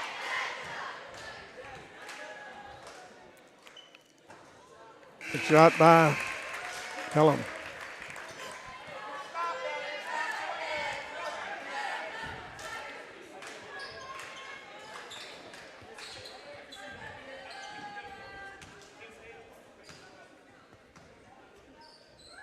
Kellum's second free throw, got them both. 45-40. Nice pass inside, layup, good. Just like that, here come the Tigers back with a layup. 1 possession ball game. Fowler has it out high. Ben Rowland puts it on the floor, drives, Raised up off the glass and got it. Nice move by Ben Rowland, the senior. Good defense by Leighton Kellum to knock that off of Neelyville Tiger, and that was good. Good hustle by Leighton. I didn't think Siebert would be out very long. Here comes Siebert in, Jensen out. Going to get some ball handlers in there. Wyatt Jansen done a good job in there. Oh, well, okay. Haller has it, top of the key. He spins, puts it on the floor, kicks it over to Rowland. Now they bring it back around. Nice backdoor pass. Going to have a foul on Neelyville.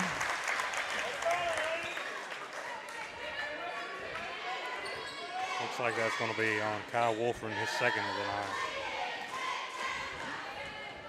Kellum just came from the line where he buried two, so we'll see if it continues.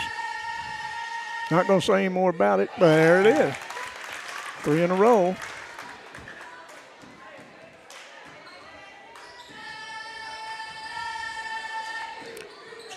Four in a row.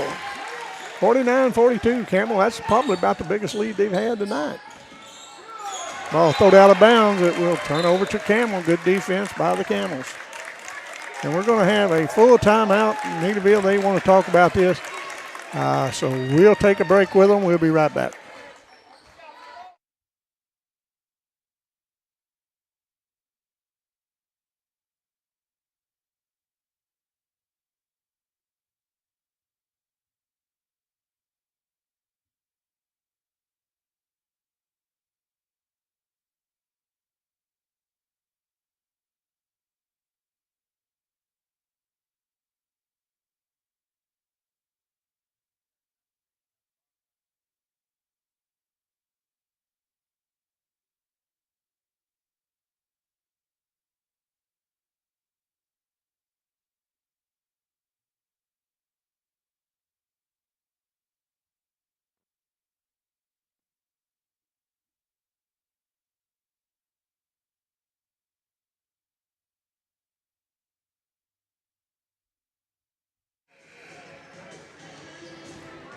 Well, Hunter, we're just about ready for the last 3 minutes and 13 seconds. Camels extended the lead to 49-42, and it'll be their ball to inbound on the sideline at center court. Kellum gets it in to Drew Fowler. Now back to Kellum. Leighton looks in, trying to get somebody to pass to. Gets it to Ben Rowland. Ben over to Mayberry. Campbell milking that clock. They've got it. They milked 13 seconds off of it. Give to Siebert. Nice pass by. Good pass. Good shot by That was Rowland. Rowland's having a pretty nice game. He always has a good defensive game. But Campbell's had him trapped back there, and they let him loose, but here they come, and they're going to, I believe Neelyville's going to start firing up some threes, but not right now as they push out of the way, put it up, no good, rebound, up, no good. It'll be a foul. It'll go to the line to shoot a pair. I don't know who that's going to be on. looks like Ben Rowland. Yeah, I believe it is Ben. It's only his second of the night.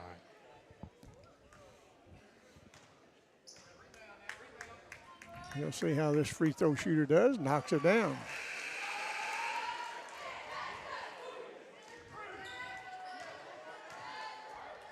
Has a bucket, second one up, got them both.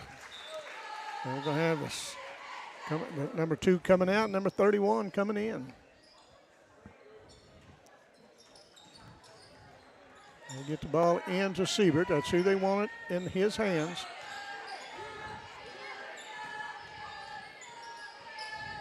Campbell with a 7-point lead.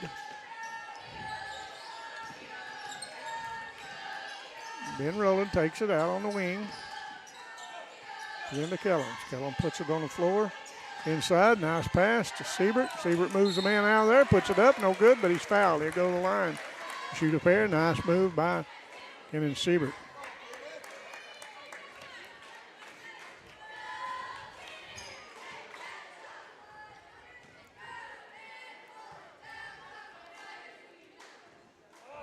Siebert's free throw in and out. He was in active shooting. He'll get another.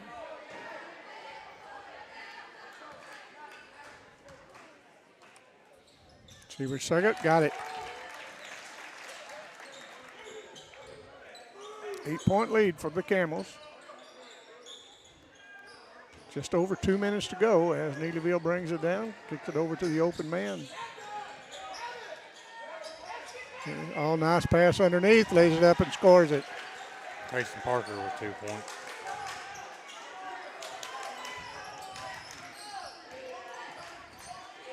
Fowler brings the ball up, guarded closely, gets it over to Ben Rowland. Ben looks underneath, kicks it underneath to Siebert.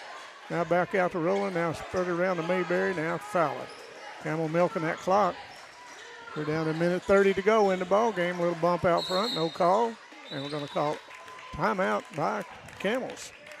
It's going to be a 30-second timeout. We'll keep it right here. Hunter, this has been a ball game. We thought this was going to be this type of game. First time they played, went into overtime, and it's shaping up to be another good one. Exactly. Well, we'll see what happens. You know, we just got to, as good as shooters as Neelyville has, they can fill it up out there pretty quick. They can get right back in this thing. They sure quick. could.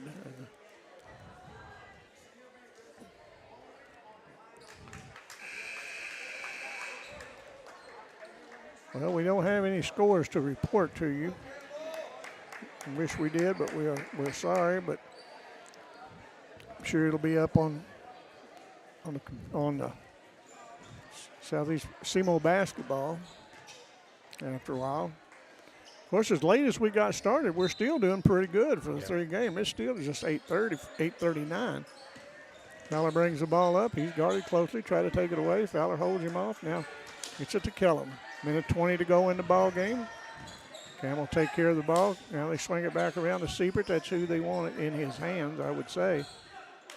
They got to watch him. He'll be around him and lays it up as Fowler spins, kicks it over to Leighton Kellum. Right now, Campbell's doing a good job killing that clock. Yeah. They got it down under a minute. They're going to have a foul. Looks like Siebert will go to the line.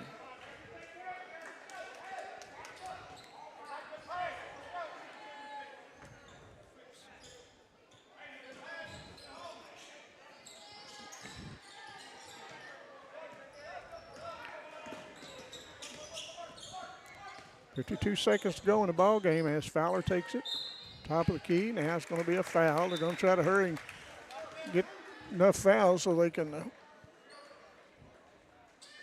Now Campbell's going to go to the free throw line. 48.8 seconds. As Fowler puts up a free throw, got it. 7-point lead.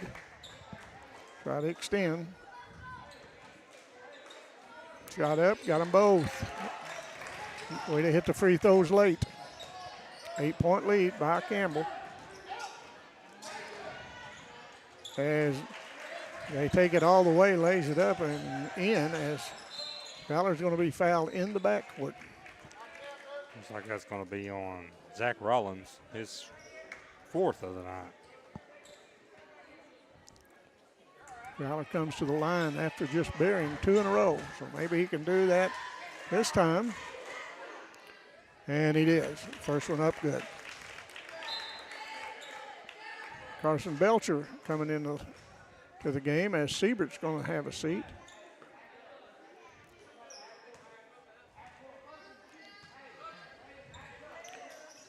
He's hit 4 in a row. Extending the lead 56-48, 8-point lead by the Camels. Oh, might be a little walk down Broadway.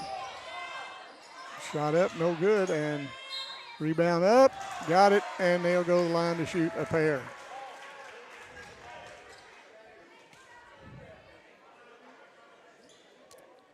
.56-50. And with this free throw, they could draw themselves back within 5.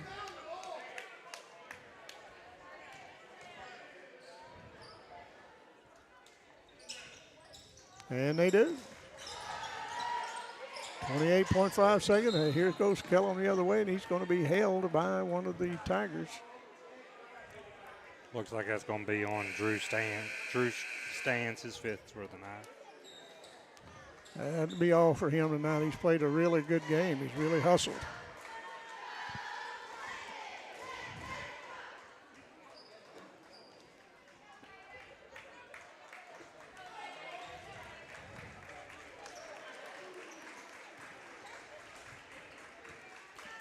We'll see if Leighton Kellums can extend this lead to 6, and no, just off a little bit. You'll get one more.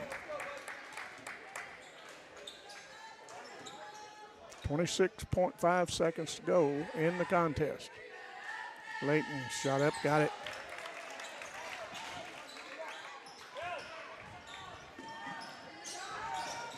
They're going to try to launch a long 3, and they do, and there it is. Looks good from here, in and out, no good. All knocked out of bounds. It'll probably go to the Camels with 14.9 seconds to go. Camels up by 6, 57-51. And the Neelyville coach thought it should go the other way, but I don't know about that. I couldn't see down there. And anyway, we're going to have a timeout by Fowler. We'll see if it's a full timeout. So we'll just take our last break with them. We'll be right back.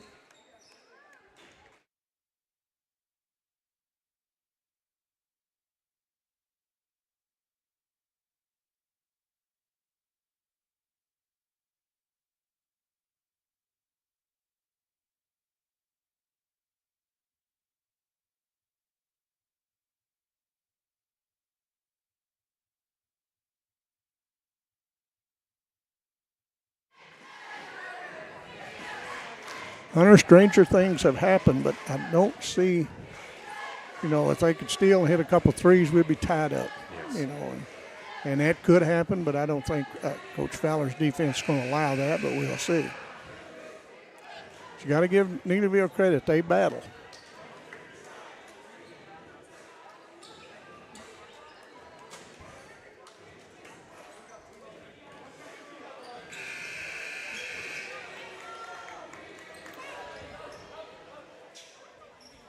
We'll probably have three of the players for Campbell come up after the game. We always like to have them come up, and Coach Fowler, sometimes he will come up.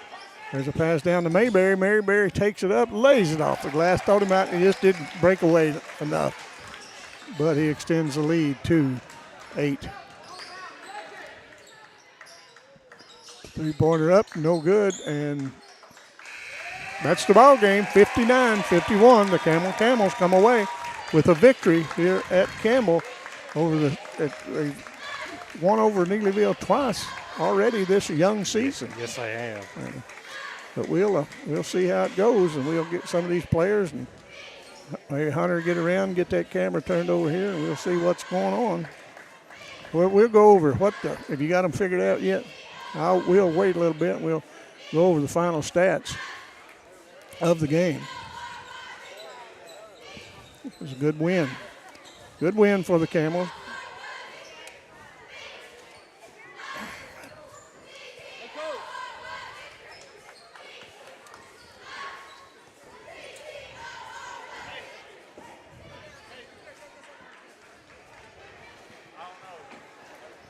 As soon as Hunter gets we'll talk to these guys, then we'll go over there.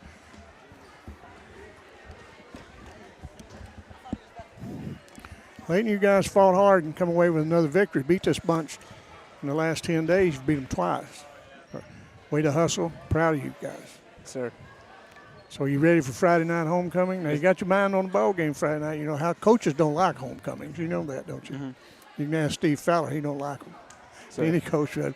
But we're really proud of you guys. Way to go. Play hard. Thank you. All right. Catch you later. Catch you.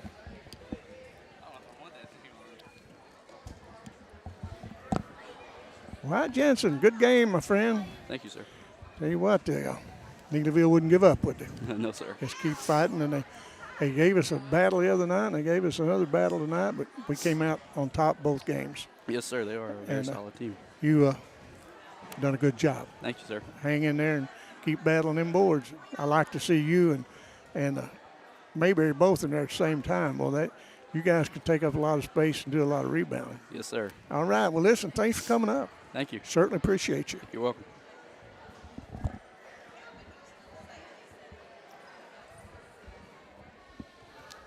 I thought you had one step on that guy. I thought you might be going to slam it, but he just couldn't break away far enough, could you? No, I should have tried. We would have sure tried to have it this time. Good job tonight. Really Thank proud you. of you, and you've done a good job. Thank you. And I was just telling them, that you guys beat them twice in the last, 10 days or so. Yeah.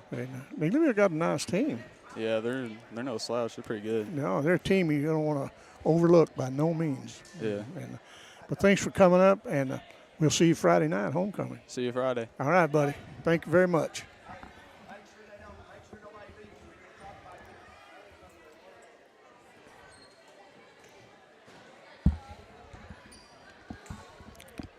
Coach at Neelyville just always wants to play you close. Yeah, they're a good team. They are a good team. Yes, they are. They're a very good team. They got some good pieces. They got a stud, and they're well coached. And yeah, man, anytime you can beat a good team twice in 4 or 5 days, that's a tough task to get done. And who knows? We may have a chance to probably play them again, maybe in the district. Who knows? Oh yeah, our district. The way it's working out. Just to get out of the first round is going to be tough. It's exactly right. And I'm sure there's some other districts that's loaded, but I'll take that district about as good as anybody. Top to bottom. Top to bottom. It's pretty good. It sure is. It's pretty solid. That's for sure. Well, you extended that 4 games in a row, 4 wins in a row, right? Yeah, we did. And we played okay, I thought, in stretches tonight, but we had a few spells there where I thought we made a few mistakes there, turned it over a little bit too much, and we didn't shoot it particularly well tonight and missed some free throws that we normally make, but we made them late, so that's always a positive. We made them there at the end of the game whenever the clock stopped, whenever we needed some points. And because you knew they was going to send you to the line, try to score and get the ball with that clock stop. They had to get the clock stopped because you guys were handling it. You were milking it pretty good. Yeah, I thought we did a pretty decent job late tonight, and so that's always a positive when you can do things right late, and so maybe we can continue to develop and grow, and get to where we can just run a little bit better offense, and we're getting there. Like I thought we had stretches tonight where we did a pretty good job of moving the ball and getting some good looks out of the offenses that we're trying to run. So we're just day by day. Hopefully we can continue to get better. Oh, you bet. Hey, Mauldin's down a little bit this year, but when Maulin and Campbell play, they're going to leave it out there. Oh, it don't matter what kind of year Mauldin's having. You're going to have to be ready to play because they're going to bring some good athletes and some good basketball players. So we're going to have to be ready to go. And we'll be here for homecoming. We'll see. Are they going to have the homecoming festivities before the junior varsity game? I believe we're going to start at 5:30 with the homecoming, and then the game we're going to try to get the game started about 6 o'clock. JV and then varsity. Coach, we always appreciate you and your players coming up. Appreciate you guys covering us. And we're going to try to get Drew up here, but he took off the locker room. He's already in there. He's ready to go eat. I'm with him. I think I'm the same way. Coach, good luck to you. Proud of you, Camels, and let's keep it up. All right. Thank you guys for covering us. No problem. We enjoy it. That was Campbell coach Steve Fowler. Well, Hunter, have you got the final stats? For Neelyville, we had Zach Rollins with 3, Zach Coley with 5, Drew Strands with 6, Jamal Watkins with 3, Kyle Wolfern with 9, Cason Stevens with 14, and Cason Parker with 9. For the Camels, we had 12 to Layden Kellum. We had 9 to Keenan Siebert, 18 to Drew Fowler. Ben Rowland had 9, and we had 11 to Caden Mayberry. I think Drew Fowler, last time we played him, had 18 also. But anyway, Hunter, thanks for the help, and we appreciate everybody tuning in, and we will catch you guys down the road, and we'll be here Friday night. Have a good night. Good night, everyone.